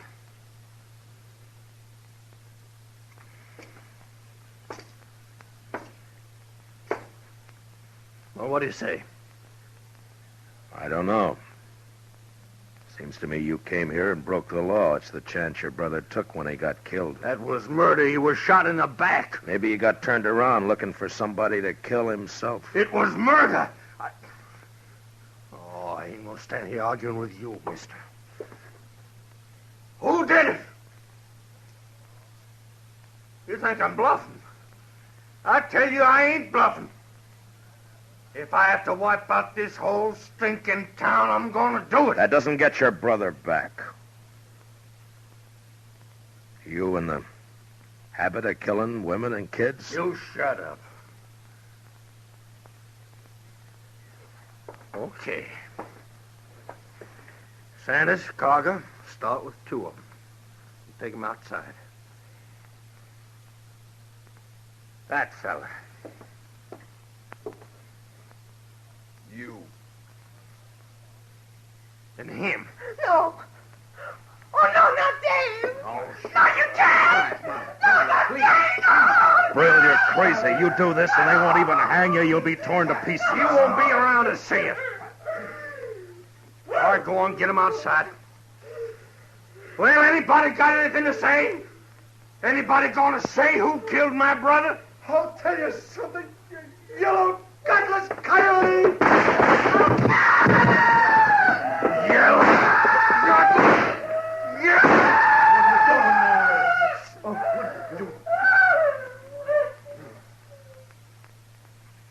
Anybody else? Okay. He don't count. We still need 2. You. Get away with him. Go on. They both of them outside. They took the 2 men out, and we stood there. Some of us looking at the body of Maxim with his wife sobbing over him. Others staring at the closed door.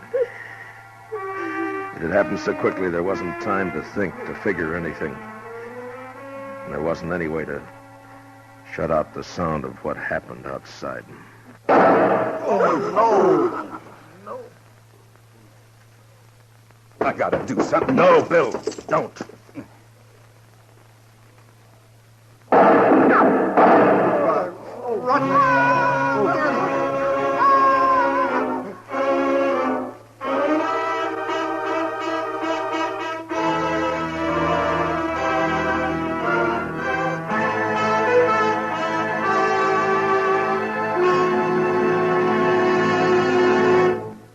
We will return for the second act of Gunsmoke in just a moment. But first, a skid can be tragic if the road is wet or icy.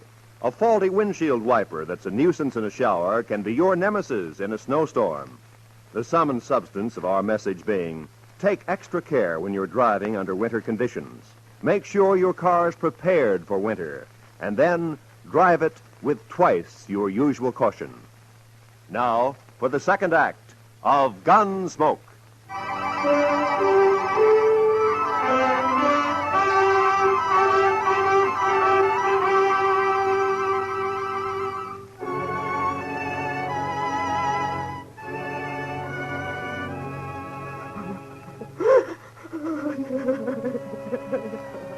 Except for Maxon's wife and another woman whose husband had died, there was a quiet now in the warehouse. The killers didn't come back in again. Maybe for what they'd done, they didn't have the nerve right then. It takes nerve to look at the faces of the ones who are left. I found out that there'd been 12 of them who'd ridden in. Now with the one who was gone, there were 11. I talked to the boys who had done the shooting at the gang. 2 of them were willing to give up, but 2 others weren't, and I didn't blame them. We waited, Chester, Bill Holton, and me in a corner trying to make a plan. An hour went by. An early evening chill found its way into the warehouse. I think they'll do it again. 2 more of us. Not for a while, maybe. That kind will get liquored up first. It makes them brave. I still think that maybe now's a chance to get outside, Mr. Dillon. Yeah, it might be. What scares me, though, is they'll start with the women and kids. Yeah.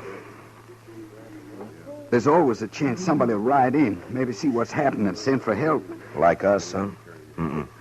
Besides, it'll take too long. Mr. Dillon, let me try it. I don't want to hear no more of these women doing that. Just let me think, Chester. They're coming back. All right. Come on, quick. There's two of them. You can see through the crack. Yeah. It's the ones that got our guns. Brill isn't with them. Chester, get on the other side of the door. Yes, sir. You, Mister, and Bill, behind me. Okay, right me. Now, when they come in, grab them and tie 'em. Now, look. I want everybody to keep real quiet. Do you understand? Yeah. Yes. All right, now wait until they're inside. You think the others might be around the back? I don't know. We'll take the chance. Now, whoever gets hold of them, don't let them yell.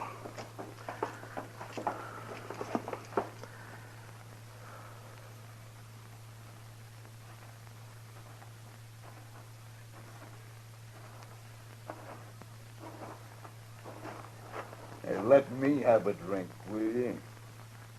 Here. What do you think? What? In there. How should I know? Well, we shouldn't hang around too long. I figure we ought to start riding. Well, you know Brill. It was the kid. He thought a lot of them. Yeah. Hey, there's one woman in there, though. Did you see her? Tall one? No, with the old man, the pretty one, the little. Oh, yeah. Yeah. Maybe we get her out here and the others will talk. Might be. I ain't saying it will make them talk, but a lot of men in there are soft about women. What about Brill? Nah, he don't care. He wants to find out who killed the kid. Maybe we can get him to talk. Sure. Might be fun.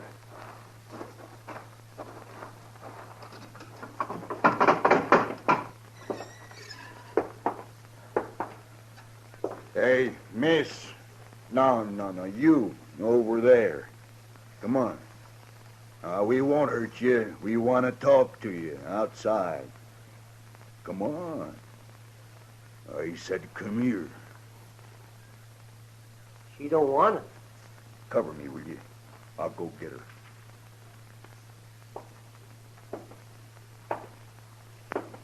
All right, now.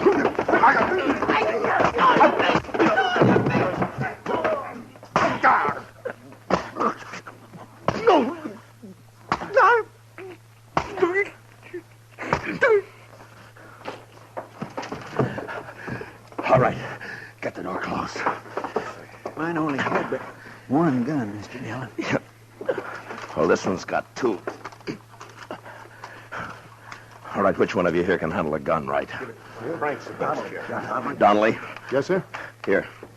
We'll split up the cartridges. Chester, get over by the crack there and keep a lookout. Yes, sir. One of the kids found an axe behind those empty crates, mate. Good. See if you can find anything else. Yeah, mate. Well, it's 3 of us now. 9 of them with guns. Yeah, except that we know that and they don't.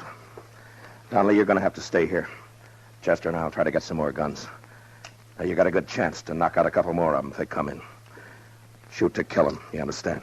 I understand. Wait a minute, Matt. I'm coming with you. No. Listen, I used to throw an axe pretty good. I get close enough to one of them boys, I can split him. I'm coming with you. It's our only chance. You start shooting and the whole bunch will be on your neck. This is quieter. Okay, let's go. You see anybody, Chester? No, sir. He must be up the slough. All right, then open the door. Now, if we hear any shots back here, Donnelly, we'll come running. Take it easy now.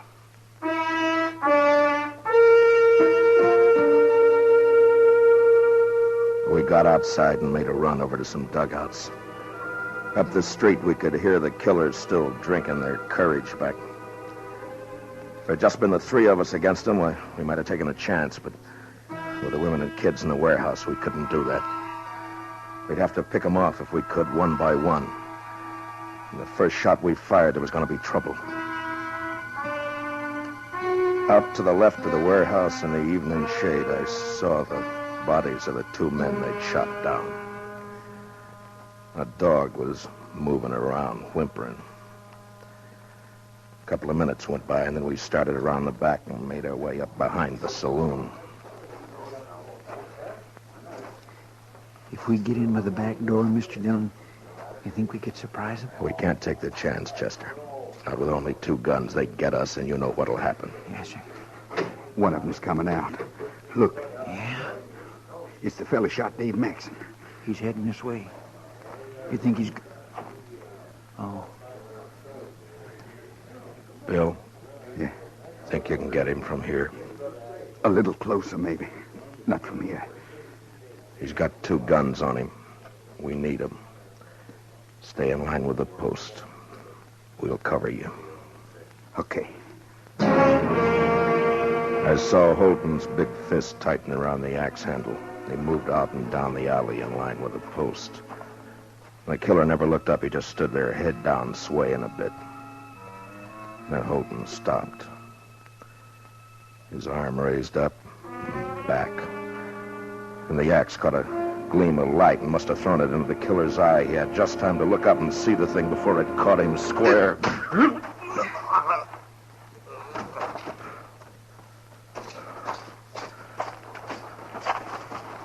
I haven't done that for a long time. I only throw at trees and boards. I never did it to a man before.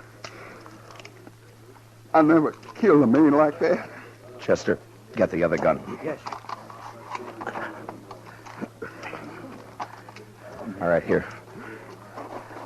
Here, Bill, take this. All right, we got 4 now. That ought to fix us. Now, look, I don't like what we're going to do, but it's the safest way.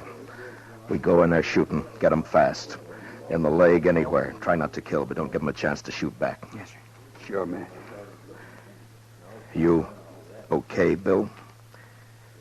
You want to wait a minute? I'm okay. I'm telling you, I ain't leaving until a man killed my brother gets it the same way. No, sir, I won't hear that. How long was that? Drink up, we'll go on back now and see if they change their mind. It's all right with me. Taking Marshal Dillon out this time. And that deputy. Yeah. Too many marshals around this country anyway. Sure. We just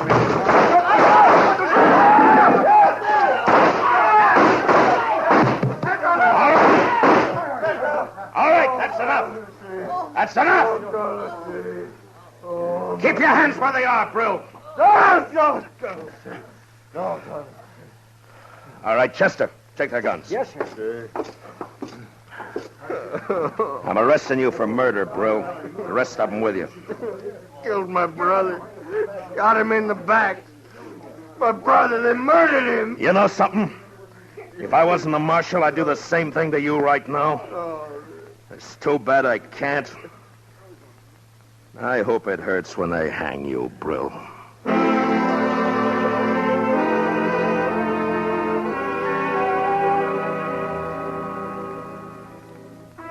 And it was over. And I got the feeling like it never happened, that there hadn't been time for it to happen. But the dead men's women knew that it wasn't a dream.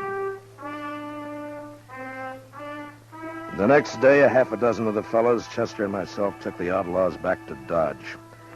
Most of them had been hit back in the saloon. One died in Cimarron before we could get him to the dock. But not Brill. He was alive when he went to Hayes City with the rest of the boys. I was there when they tried him. And I was there when they hanged him.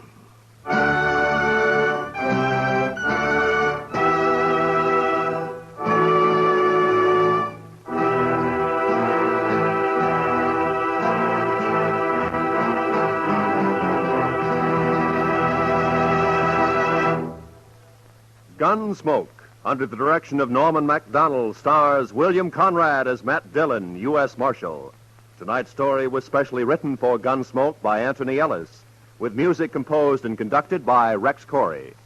Featured in the cast were Lawrence Dobkin, Vic Perrin, Bob Sweeney, John Daner, Lou Krugman, Michael Ann Barrett, and Ted Bliss. Parley Bear is Chester. Gunsmoke is heard by our troops overseas through the facilities of the Armed Forces Radio Service. Join us again next week as Matt Dillon, U.S. Marshal, fights to bring law and order out of the wild violence of the West in Gunsmoke.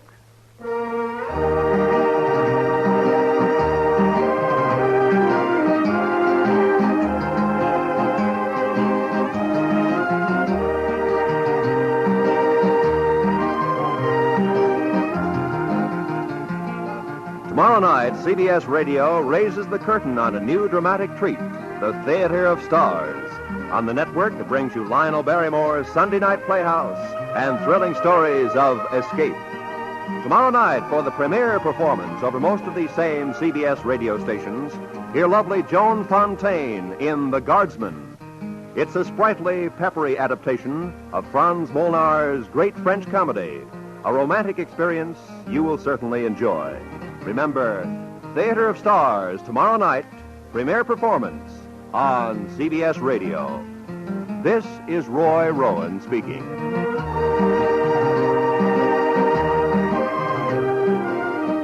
America now listens to 105 million radio sets and listens most to the CBS Radio Network.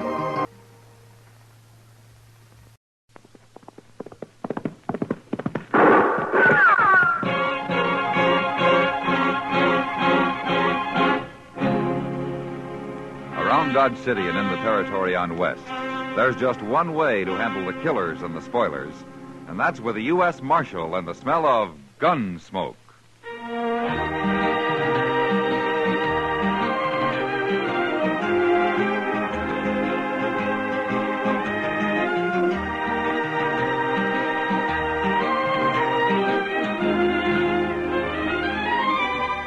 Gunsmoke, starring William Conrad. The story of the violence that moved west with young America. The story of a man who moved with it. Matt Dillon, United States Marshal.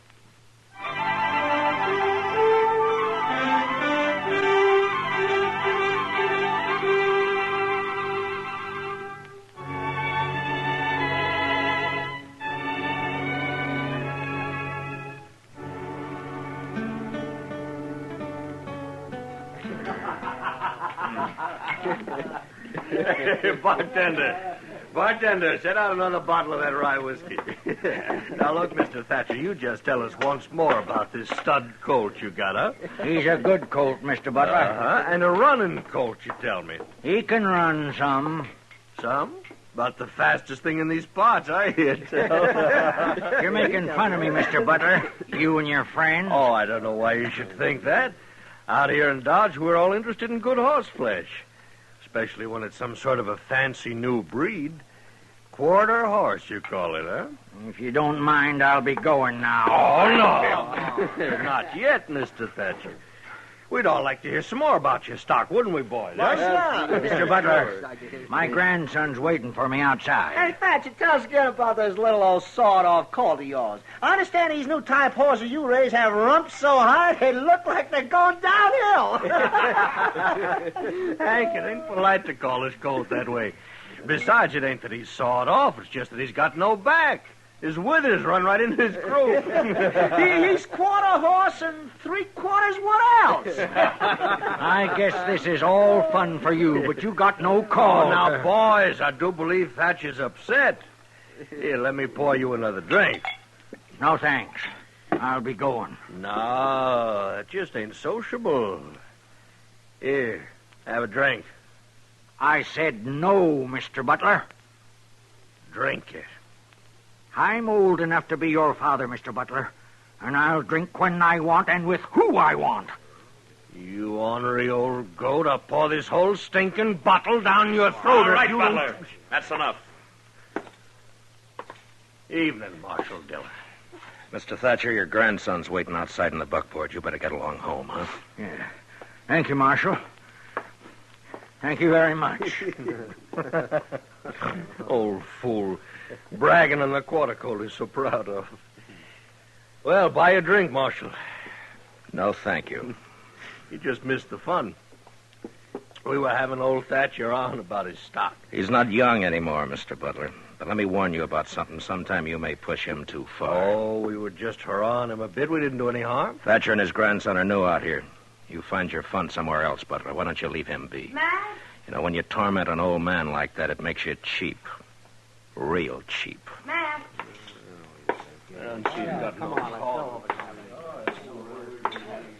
Sit down, Matt. You could buy me a drink if you wanted. Yeah, sure. Sam, send over a drink for Miss Kitty, will you? I have to drink alone. Usually my partner drinks with me. Not tonight, Kitty. You mad about something, Matt? No. Tired, maybe. I saw you talking with Ed Butler over there. He say something to set you off? Yeah, maybe that's it, Kitty. I don't know. Oh, thanks, Sam. There you are. That was old man Thatcher over there, wasn't it? Yeah. Whenever he comes in here, Butler gets him started on this new breed of horse Thatcher's got. Is that what it was tonight? Yeah, that's what it was. Happens every time he comes to town, Matt. He's an old man, Kitty. There's no way he can fight back. Well, Matt, it's not your worry. You can't keep Butler off his back any more than I can. They're like vultures circling a buffalo that's hurt, just waiting for the time when he finally goes down so they can settle for a meal. Matt. I'm thirsty after all. I think I will have that drink, Kitty. Sam!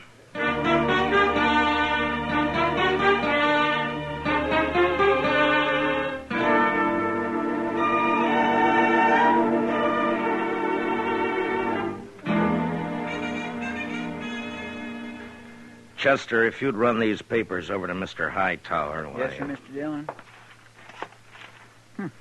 Another wanted poster on Johnny Ringo. Mr. Hightower's waiting for him, Chester. Yes, sir, but Johnny Ringo's out in Arizona. He never comes back this way. Chester? Yes, sir, Mr. Dillon. I'll take him right over. Oh, is there anything for me to do while I'm down at the other end of the plaza? No, nothing I know of. Well, then I'll just wait around down at the depot then, Mr. Dillon, if it's all right.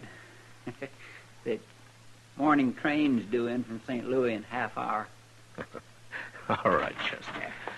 Marshal Dillon, Oh, good morning, Mr. Thatcher. got a minute to spare? I have a favor to ask. Yeah, certainly. Come on in. Mr. Hightower's waiting, Chester. Yes, sir. Well, sit down, Mr. Thatcher. First of all, Marshal, I want to thank you for what you did last night over at the Texas Trail. Oh, Butler and his crowd just had too much to drink, that's all. Well, maybe I did, too. Once I start, it's hard to stop. Then I get to arguing. I'm too old to argue that way.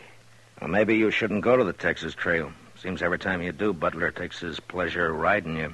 Well, it's that I wanted to talk to you about.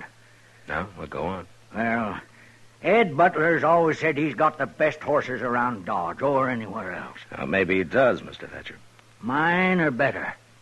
Well, I don't know anything about your stock. Marshal Dillon, Ed Butler's having breakfast right down the street at the Dodge House. I want you to walk down there with me. Now, look, Mr. Thatcher, I don't want to mix up in any personal problems between you and Ed. Well, this ain't completely personal, Marshal. Save maybe in a way. I come to you because I figure you're the one man in Dodge with nothing to gain. And you'll be honest. I got something here. I want you to take it. No? It's the deed to my ranch. Why are you giving it to me? I want you to hold that deed and come with me to meet Ed Butler. I'm going to challenge him to a grudge race. My quarter coat against the best horse he's got. You mean you're putting up your ranch on this race? Yes, sir. And I want you to hold the stakes. Look, it's no business of mine, but you could lose, you know. No, sir. I don't figure I can. Mr. Thatcher, you and your grandson have been over here from Missouri better than a year now. Now, you know how these people are, men such as Butler and the rest. There's nothing more fun than ragging somebody. Somebody who fights back but isn't too strong. You're trying to lecture me, Marshal. Well, it's because you're new here that they're making it rough for you. You just don't know the ways yet. It's no good, Marshal. Look, Mr. Thatcher, you're putting up everything you got on this race. Now, what makes you so sure you can win? What's so special about this stud colt that you've raised? He's a little special in most every way, Marshal. His daddy was Cold Deck, and his mother was the best mare in Missouri. Oh, I know why Butler and the others laugh at him. Compared to some horses, he looks like a bulldog beside a greyhound. His head's short, and he carries it too low. He's built too close to the ground, with bulging muscles and short legs. But I'll tell you one thing. He's just gone 4, and as he stands now, he's the most horse west of St. Louis. And there are some like him in Texas now. And if I have any say, one day quarter horses will be all over the West. When a man gets to be my age, Marshal Dillon, he's got to stand behind what he believes. And I believe in this little horse. He's sleepy and he's quiet, but he can unwind like lightning. Yeah, you got a feel for horses, haven't you, Mr. Thatcher? It ain't much of a man talks one way and thinks another. Will you walk with me down to the Dodge house? Yeah. Yeah, I'll walk with you.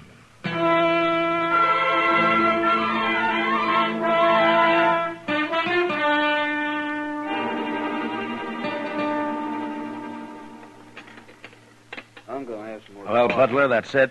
And Mr. Thatcher here has asked that I hold the purse. Couldn't ask for anything more fair than that. Then you race? Why, sure I'll race. You name the day and the time, I'll be there. This afternoon, then, across the river. Good enough for me. All right, we'll make it at 2 o'clock. I'll have Doc Adams there to look over the horses.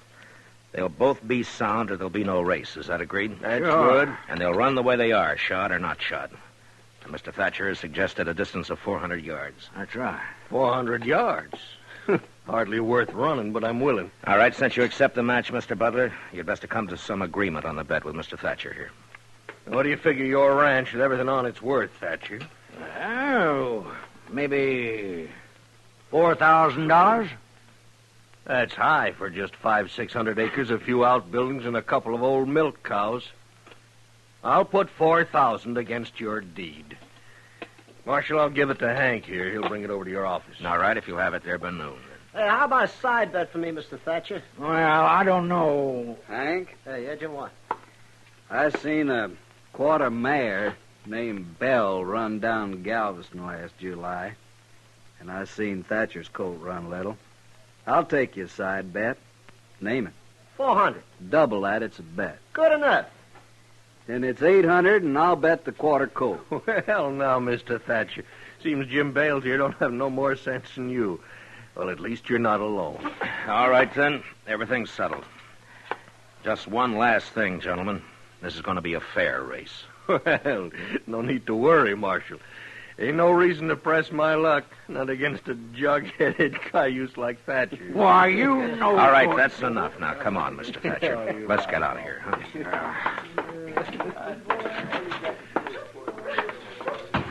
Now, why don't you go on home? I'm going back to the office. You think I'm just an old fool, don't you? Yes, Mr. Thatcher, I do. You're headstrong and you're stubborn. But, good luck to you this afternoon.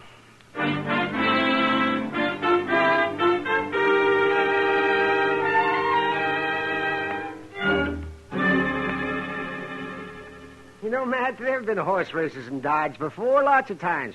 But I've never seen one where so many people got concerned. Why, the whole town's in on it. Everybody's betting one way or another. Yeah, I know. And I don't like it, Doc. Well, there's nothing wrong with that, is there? Now, people like an excuse to celebrate. And this afternoon there'll be whiskey running to help them.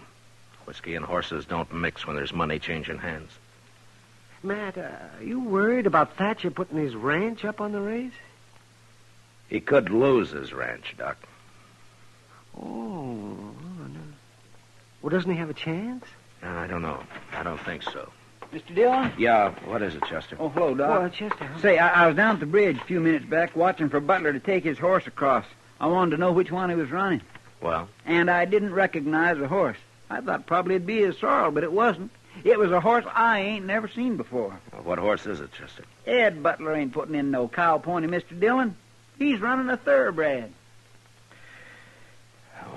Well, He's got no chance at all now. Is that it, Matt? Mr. Thatcher's betting everything he has on this quarter horse of his to beat a cow pony. Now Butler's running a pure racing horse, a thoroughbred.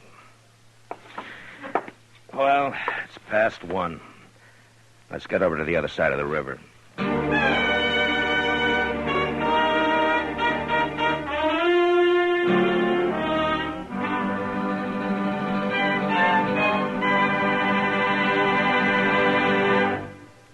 We'll return for the second act of Gunsmoke in just a moment. But first, Tuesday nights you have 2 dates for thrilling mystery on CBS Radio. One's with Pam and Jerry North. The other's with yours truly, Johnny Dollar. Remember, next Tuesday and every Tuesday on most of these same stations, enjoy John Lund as yours truly, Johnny Dollar, and Mr. and Mrs. North, both presented by CBS Radio. Now the second act of Gunsmoke.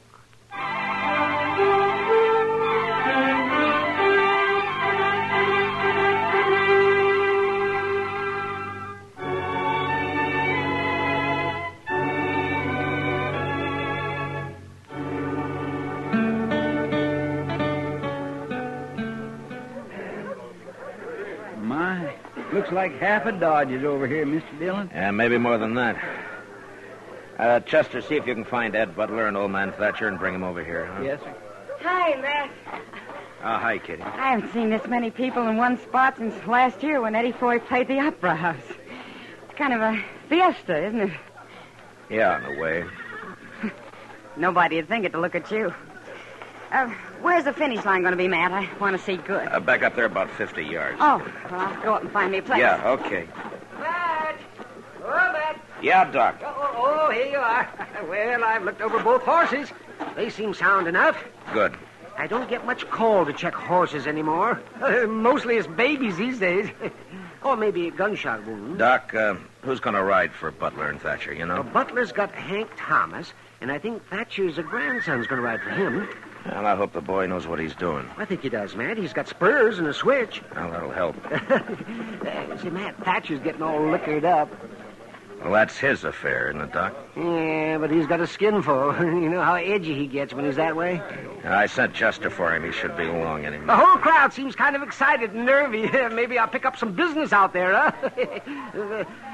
That's not funny, Doc. I'm sorry, man. Mr. Dillon, I found Mr. Butler, Afternoon, but I couldn't... Marshal. Where's Thatcher? Oh, I wouldn't know. Last time I saw him, he was pouring down some red-eye. Preparing for the loss, maybe. Well, Mr. Hightower and Doc here are going to act as judges along with me. Chester will fire the starting gun. It's all terrible fancy for just a whim of that old fool Thatcher's, ain't it? You may call me an old fool now, Butler, but it'll be different after the race. You're drunk, Thatcher. Any law say a man can't win a horse race if he's drunk? Oh, what's the matter? Need courage to bring your horse out here to the flat? All right, stay out of it, Butler. Mr. Thatcher's your grandson all set? Yes, sir, Marshal. How about you, Butler? We're ready. All right, then tell your riders to take their horses down to those 2 buckboards down there. That'll be the starting line. You thought you'd fool me, didn't you, Butler? Bringing out that thoroughbred to run. Well, I don't care.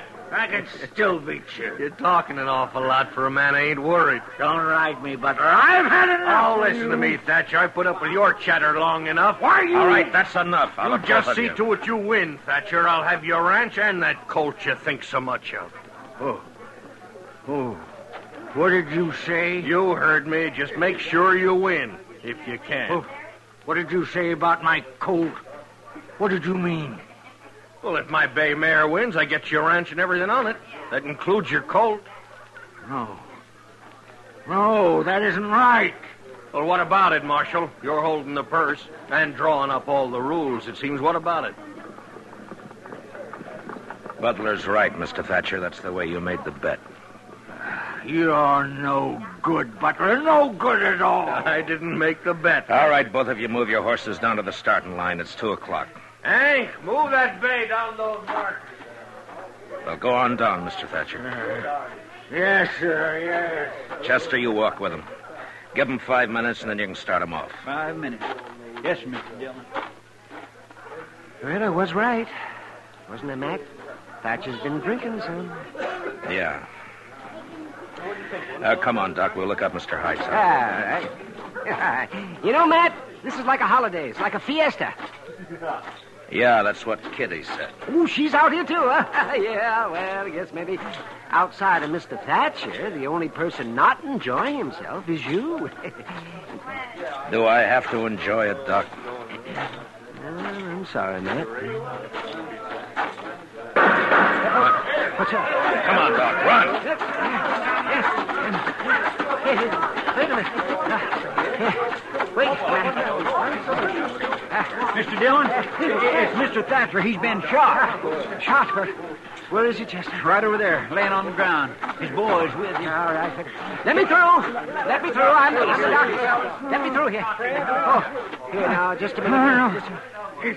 It's not much use looking, Doc. I know where it is. He's bad, Matt. What happened, Mr. Thatcher? And now I won't see him run. Mr. Thatcher, listen to me. Now I'll never know for sure if my colt could...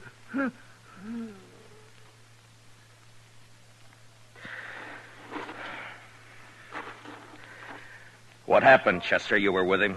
Mr. Dillon, I don't know. I was walking along, not thinking anything particular. Thatcher and Butler was up ahead, and then Thatcher drew on Butler, tried to shoot him. I shot him, if that's what you want to know, Marshal. It was self-defense, Marshal. That's what it was, Mr. Dillon. But still, He was drunk. You saw that for yourself. And he tried to kill me. That's right, Marshal. What Ed says is right. That's the way it happened, Mr. Dillon.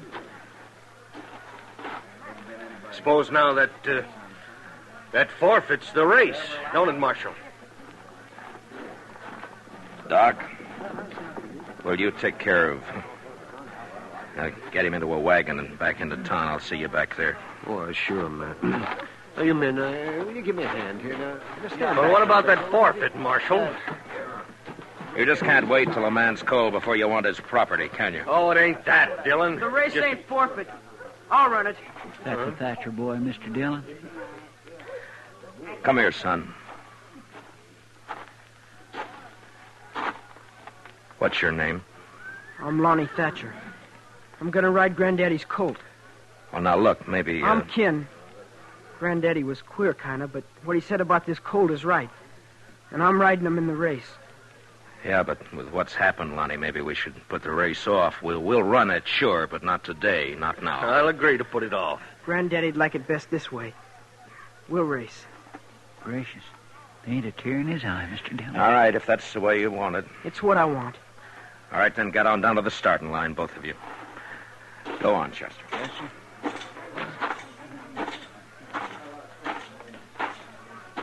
I was looking for you, Marshal. Are we going to have the race?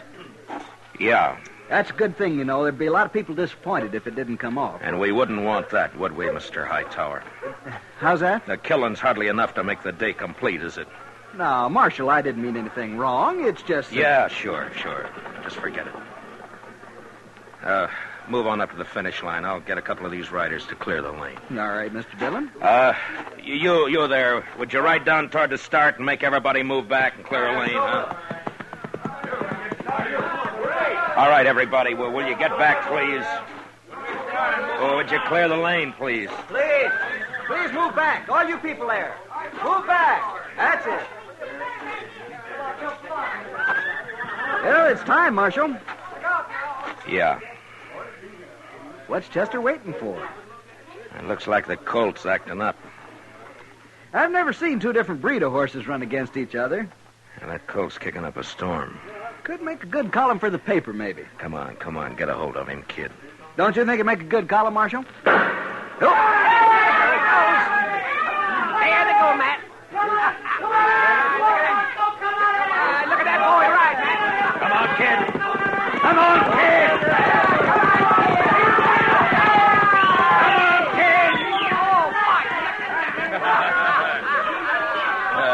You see that, Matt? Oh, that boy, did he? I guess there was no question about it, Matt. Yeah, it was the colt by half a length. A quarter horse beat a thoroughbred. Now, that is something to see. And it's a new kind of horse in these parts. Well, Marshal, you should be happy.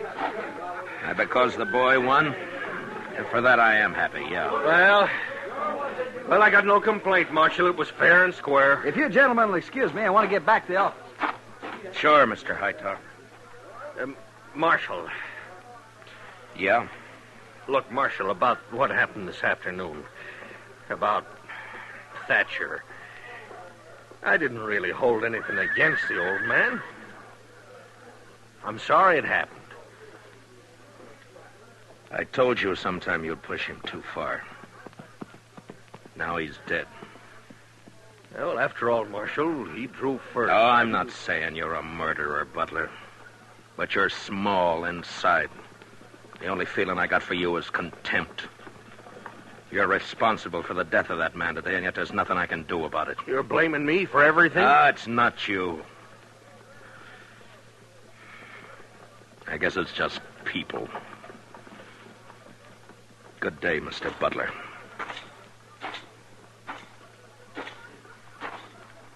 Matt, I was looking for you. Where's Lonnie Thatcher, Kitty? Standing over there by his horse, crying. Maybe you ought to talk to him, Matt. I'm going to. Well, he doesn't want to see anybody. Some of us tried talking to him, and he just walked away. I'll see you later. Hey, boy, you better walk that horse. Any horseman who knows he shouldn't be standing around after running like that. Yes, sir. All right.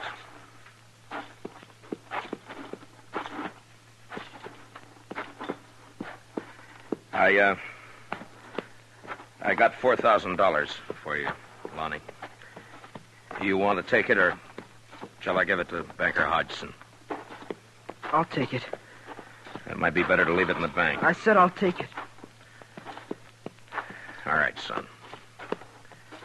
Here. Thank you, Marshal Dillon. Lonnie, you got any plans? Yes, sir. What? I'm going to do what my granddaddy always wanted to do. I'm going to raise horses like this stud colt. I'm going to breed them. Where are you going to do this? At your granddaddy's place? Yes, sir. That's a big spread for a boy to handle alone. I'll manage. How old are you, Lonnie? I got $4,000 to help me. And I'm old enough to know my mind. Yeah, I guess you are. And you know something else, Marshal? I understand these quarter horses, just like my granddaddy did. When men in these parts get sense enough to be interested in new stock and want good mounts with a fine way of going, they can come and buy them from me, Lonnie Thatcher. Yeah. And if I'm any judge, that may not take too long, Lonnie. Thanks, Marshal Dillon. The boy's eyes were glistening as he turned and walked away, leading his stud colt home.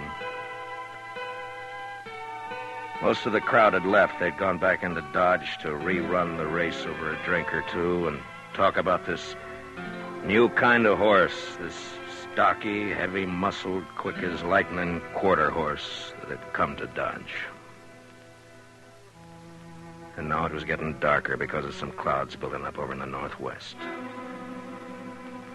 And when I looked again, the boy and his horse had almost vanished from sight.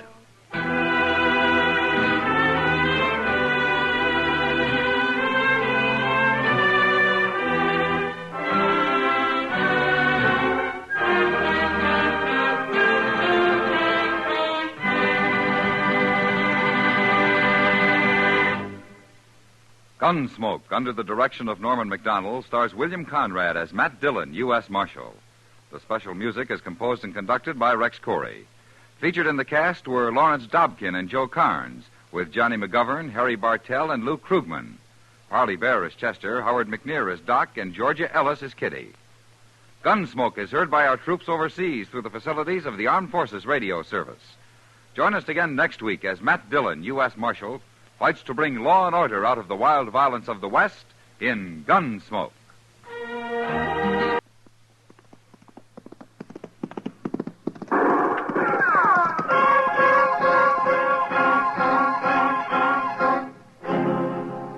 Around Dodge City and in the territory on west, there's just one way to handle the killers and the spoilers, and that's with the U.S. Marshal and the smell of gun smoke.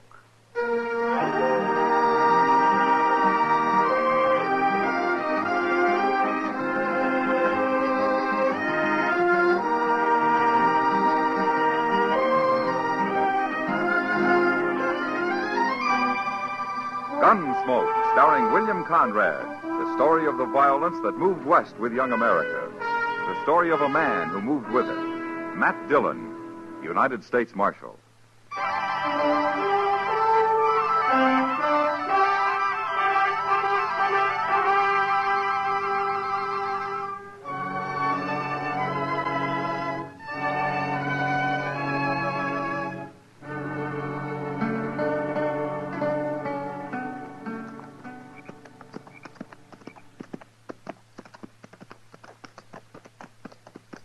Hey, Gorse. Yeah? There's no moon tonight. What of it? It's spooky when there's no moon. You afraid of something, Arlo? Of me? You. What are you afraid of?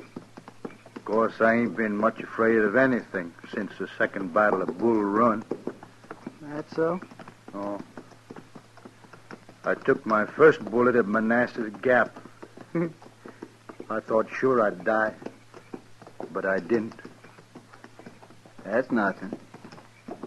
When I got shot on the Chattahoochee River over in Georgia, I knew I wouldn't die. How'd you know? I just knew, that's all. Weren't you afraid? Afraid of what? Dying. I've never been afraid to die.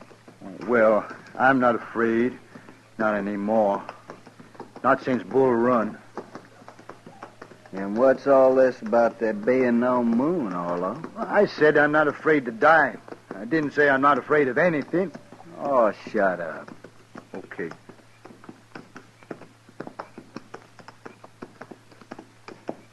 Hey, Gorse. Yeah? Wished we could stop and light a fire. What? I got some pork to cook.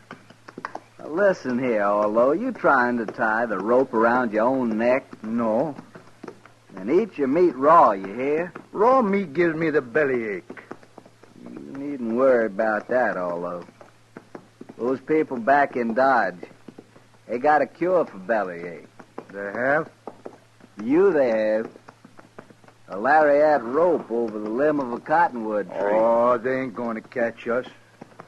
They will if you go building bonfires all over the prairie to cook your dang pork with. Well, I'll just build a little bitty Indian fire, Gorse. Oh, shut up.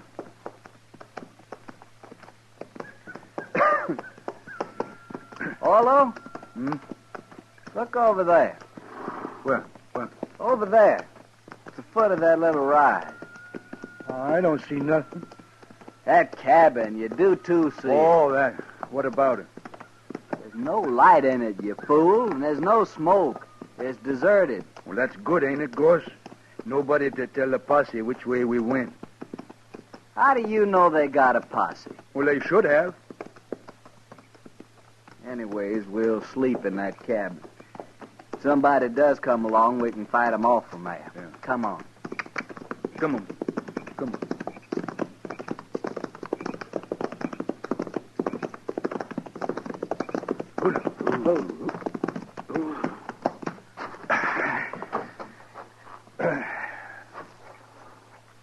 It's big, ain't it, Gorse? Big enough for us, anyway. Come on, maybe there's some food inside.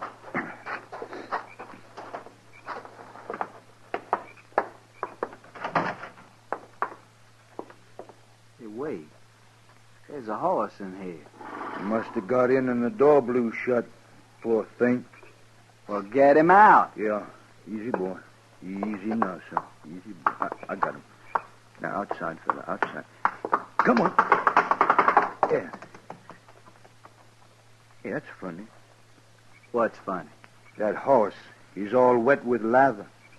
Ladder? Hold it right there. Hey, there's somebody in Now there. get your hands up. You're framed in the door and you'll die if you make a wrong move. Now turn around and stand there. Now take your guns.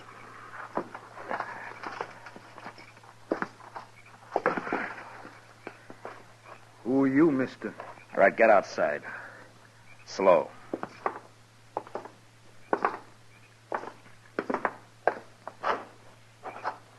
All right, that's far enough. Now you can turn around. All right, you, what's your name? Orlo. Orlo what? Just Orlo. And you? William Goss, but I don't use the William. I'll remember that. Look, mister, we don't mean no harm. We just thought your cabin was deserted and we could sleep in there tonight. It's deserted, but you won't be sleeping anywhere tonight. Now, mister, you got no right You'll to... sleep in Dodge when we get there. Oh, no. No, we can't go back to Dodge. No? Why can't you? Well, you see, we shot a man that day. Orlo. This morning it was. Orlo, and you shut up. But, Gorse, you know we can't go back. I'll shut you up. Hold it, Gorse. Well, he always did talk too much. The war made him like that, mister. He was all right before the war. So they say, anyway. Now, listen to me, both of you. This isn't my cabin. It isn't. Then why'd you put us out of it? I'm trying to tell you why. I'm a United States Marshal. What? Oh, Gorse, we got caught. You're both under arrest for murder. Well, I'll be. So that's why his horse was hot. He been chasing us, Gorse. How could he have been chasing us? He was in front of us. I've been on your tail ever since you ran out of Dodge. The trail you were following led right here, so I made a circle and waited for you. Does that explain things? Hey, that's pretty smart, isn't it, Gorse? We was riding too slow. Yeah. But if I'd known what I was following, I think I'd have just ridden up behind and yelled at you to stop. We'd have run. Now explain something to me, will you? What are you men? We're just friends. Yeah, me and Gorse been friends for a long time. No, that's not what I meant. Look, you shot that store clerk in Dodge and you killed him. But you're sure not gunmen, and you're not bandits. Now, what are you? We're broke. We needed some money. But he wouldn't give it to us. He grabbed the gun instead out under the counter. And he'd have shot us with it, too. We had to kill him. That's all there is to it, Marshal. Not quite, I'm afraid. You killed a man, and I'm taking you in for murder. They're going to hang us? Not they. The law, maybe. But you'll get a fair trial. Won't matter. We done it. We'll hang. Yeah, you're right, Gorse. We'll hang, sure. I don't know. I suppose you'd have killed somebody sooner or later. All right, get your horses. Ain't you going to handcuff us or nothing? Why? Oh, no reason, Marshal. I was just asking. I thought so. All right, come on. It's a long ride to Dodge.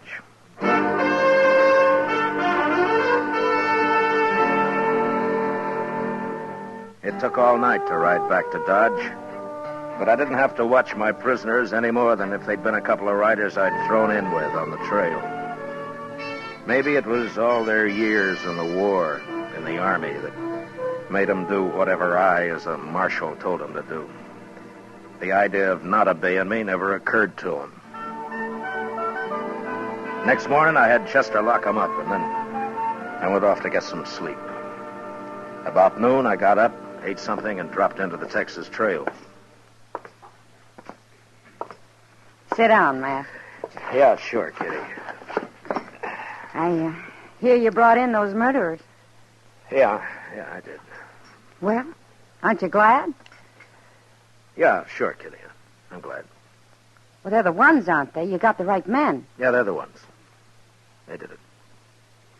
Matt, sometimes I don't know Kitty, they're just a couple of not very bright men who've had too much war. I guess they just got used to killing. I don't think it means anything at all to them. Well, then they're not mean, and they're not vicious. They're just kind of loco. Well, that's what makes them dangerous, I guess. Marshal Dillon? Yeah. I hear you brought in two men this morning, Gorse and Orlo. No? How do you know their names? Well, everybody does by now. Yeah, I suppose so. They didn't do it, Marshal. What? They're innocent. They didn't kill that clerk. Who are you, mister? My name is Blaine, George Blaine. All right, Blaine, what's this all about? Well, what I said, Marshal. They're innocent. You see, I and Ned and Lou, well, over there at the bar, we saw them just leaving Kelly's stable when that shooting took place. Would you swear to that in court? Why, sure, Marshal. How come you arrested them anyway? Well, I'll tell you, Blaine. They shot a man. Nobody saw that killing. Look, I don't know who you are or what your interest in this is, but they admit killing that clerk. So why don't you just go back and join your friends at the bar and forget about it, huh? No, Marshal, we won't forget about it. You shouldn't have arrested those men. And what's more, we're going to see to it they don't stay arrested. Oh? You want to see to it right now, Mr. Blaine? No. No, there are other men around here interested in justice, Marshal, and I think we'll talk to them first. Don't do it, Blaine. Don't get anything like that started here in Dodge. See you later, Marshal. Who is he, Kitty? I don't know, Matt. He and his two friends came in on a Santa Fe from St. Louis a couple of days ago. That's all I know. I wonder what they got in mind. Oh, they've been drinking. It's just talk, Matt. Yeah, maybe. I'll see you later, Kitty. So long. Hurry back, Matt.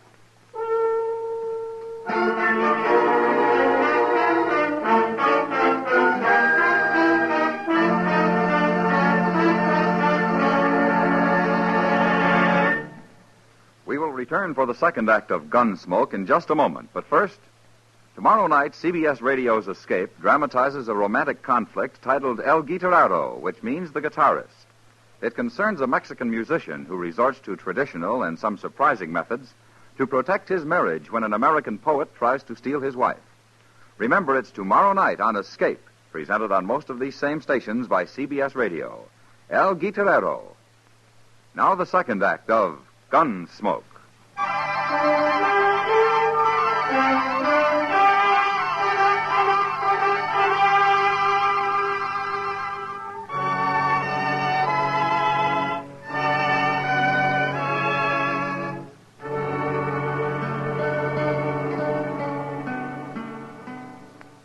No, sir, Mr. Dillon, that fella come here, but I wouldn't let him talk to prisoners.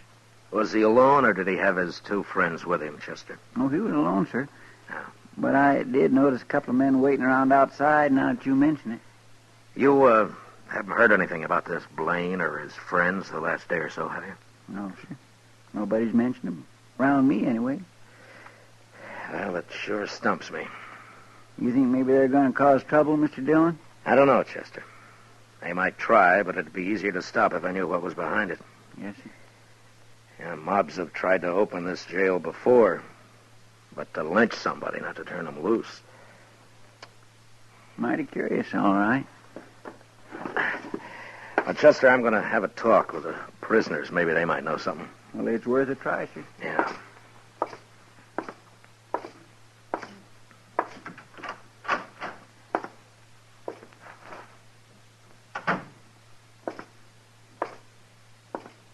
Hey, Gorse, it's the Marshal.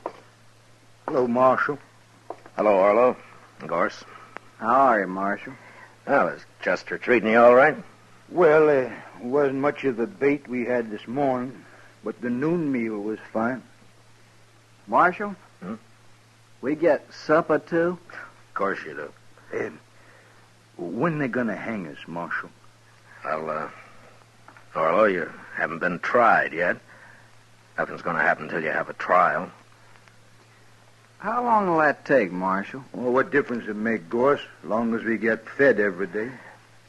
Listen, you men, I want to ask you something. Sure, Marshal. Have you ever heard of a man named Blaine? He's tall, has black hair. He's, Wasn't that the fella's name who was here this morning, Orlo? Yeah, that's right. Blaine. Here this morning? Chester said he kept him out of here. Oh, he come around back, outside, talked through the window there. Seemed like a nice fella. Sort of crazy, though. Now, why do you say that, Orlo? What'd he want? Oh, he kept saying he had witnesses and all like that. Said we're innocent. We shouldn't be in here. Well, what'd you tell him? Well, we told him how you caught us and what we did and all. We told him there wasn't any witnesses we could see. Just us. And that clerk, but we killed him. Sure, but Blaine was saying him and his friends saw us down by some corral or something. I don't know. He was all mixed up. Tell me, have either one of you ever seen this Blaine before?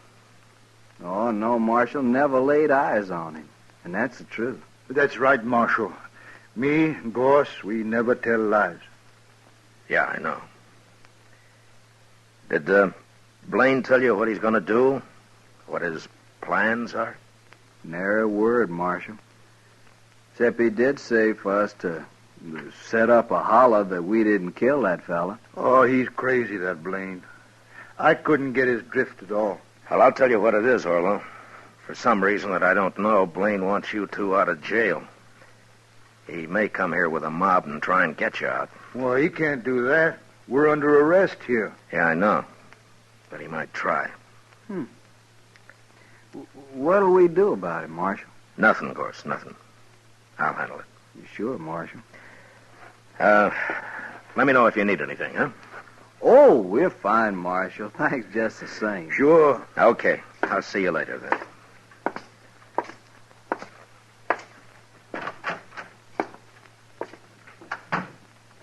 Hello, Doc. What are you doing here? I heard there might be some excitement, Matt. Oh, you did, huh? Yeah, right here at the jail, too.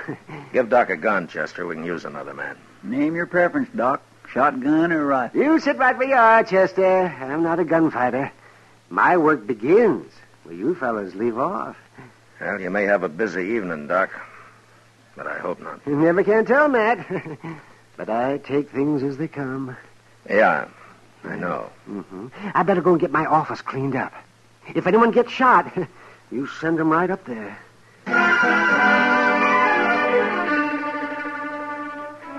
It doesn't improve a man's temper to spend the afternoon sitting around and waiting for a mob to form. A mob that's going to head his way when it gets its spirits high enough. Chester and I didn't talk much. We just sat and waited. Long about dusk, we saw a couple of dozen men gather in the middle of the plaza. And then Blaine appeared, and he began haranguing them. And the crowd grew. In a little while, it started moving down Front Street, down toward the jail, and us. Looks like everybody in Dodge is taking an interest, Mr. Dillon. We'll use shotguns, Chester. I never saw a mob yet that was eager to jump a shotgun. Yes, sir.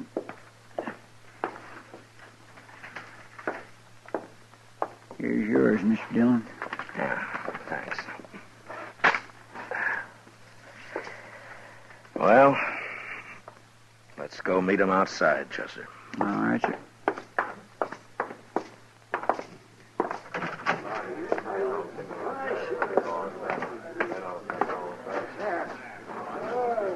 Here, this is good enough. Pretty big crowd coming, Mr. Dillon. Maybe most of them are just curious. I sure am, anyway. What do you mean, sir? Well, I haven't got this Blaine figured, that's all.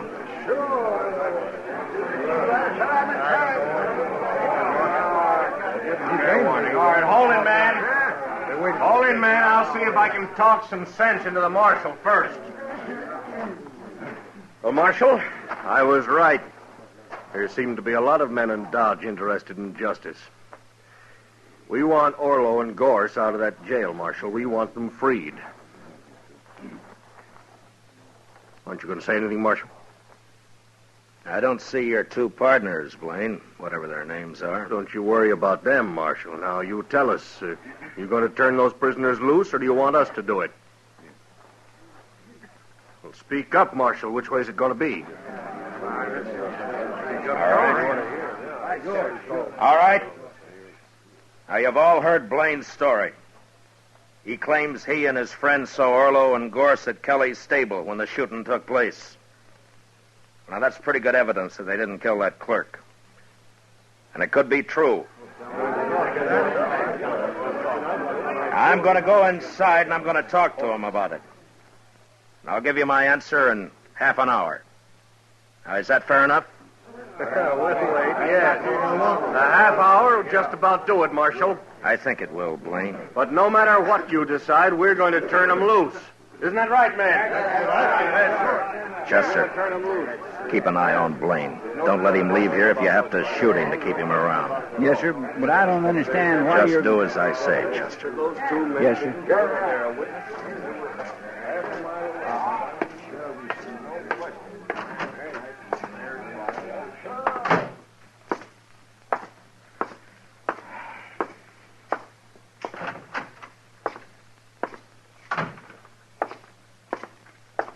What's doing, Marshal? I don't know, Gorse, but I just might find out. This Dodge is a mighty strange place, wanting to turn prisoners loose. Yeah. I'll be back soon.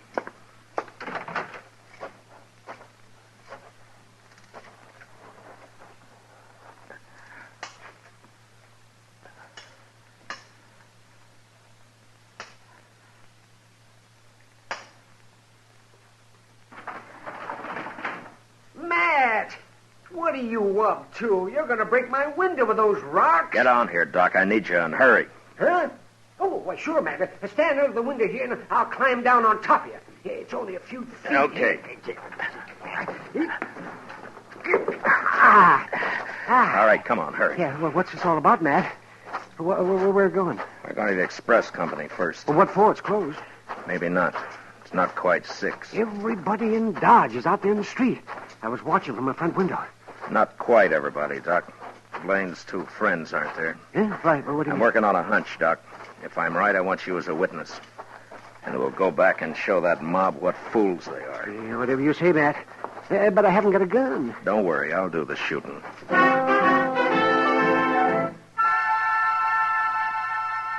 We reached the rear of the express company, and I took a quick look through the window.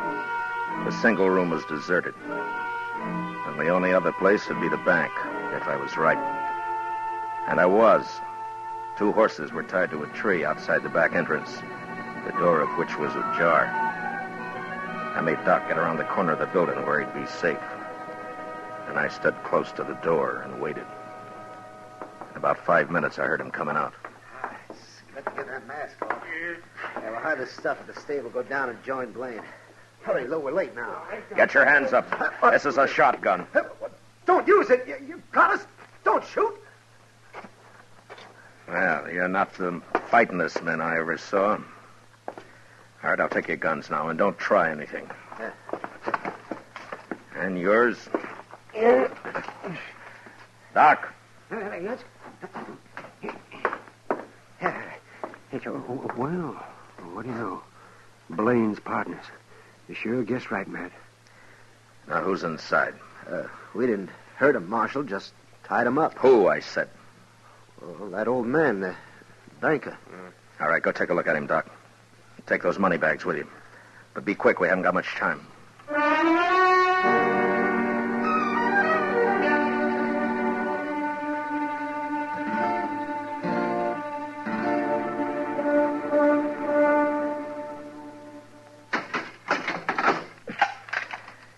I'll have company for you shortly, gentlemen, so you just sit quiet, huh?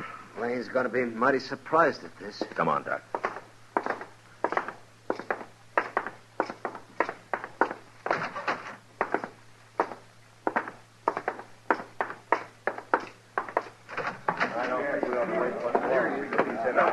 My gracious, I thought you was never going to come out, Mr. Dillon. Well, Marshal, are you going to be smart? Are you going to turn him loose? You're under arrest, Blaine. What? Marshal, don't be a fool. You aren't arresting anybody. Is he, man? Tell him who I just locked up, Doc. All right. That's right, man. Marshal just arrested Blaine's 2 friends. What? You make one move and I'll cut you in half, Blaine. All right, go ahead, Doc. I was right there with him. Caught him up the street, raiding the bank. They're locked up inside right now. Well, they're no friends of mine. We've been drinking together, that's all. And besides, I wasn't anywhere near that bank. I was right here. Yeah. You men saw me here. And you got nearly everybody else in town here, too, Blaine. So your partners could work unmolested. Take his gun, Chester. Yes, sir. All right. All right. All right, you men. Now, you've made fools enough of yourselves for one evening. Now, you go back where you came from and stay there. Now, go on. Inside, Blaine. Your friends are waiting for you.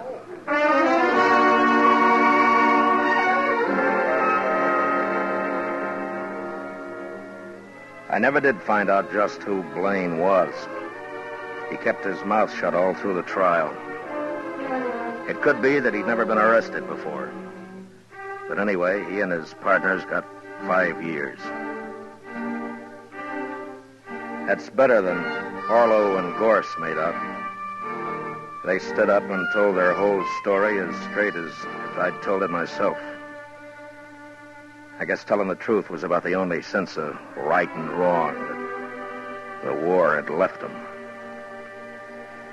They weren't bad men, but they were dangerous. And early one morning, a month later, up in Hayes City, on the order of the court, Orlo and Gorse were hung.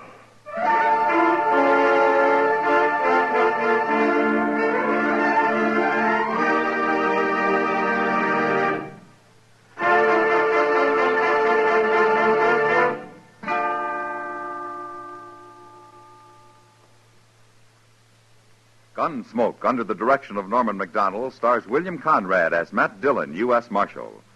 Tonight's story was specially written for Gunsmoke by John Meston, with music composed and conducted by Rex Corey. Featured in the cast were John Daner and Harry Bartell, with Lawrence Dobkin and Lou Krugman. Parley Bear as Chester, Howard McNear as Doc, and Georgia Ellis as Kitty. Gunsmoke is heard by our troops overseas through the facilities of the Armed Forces Radio Service. Join us again next week as Matt Dillon, U.S. Marshal, fights to bring law and order out of the wild violence of the West in Gunsmoke.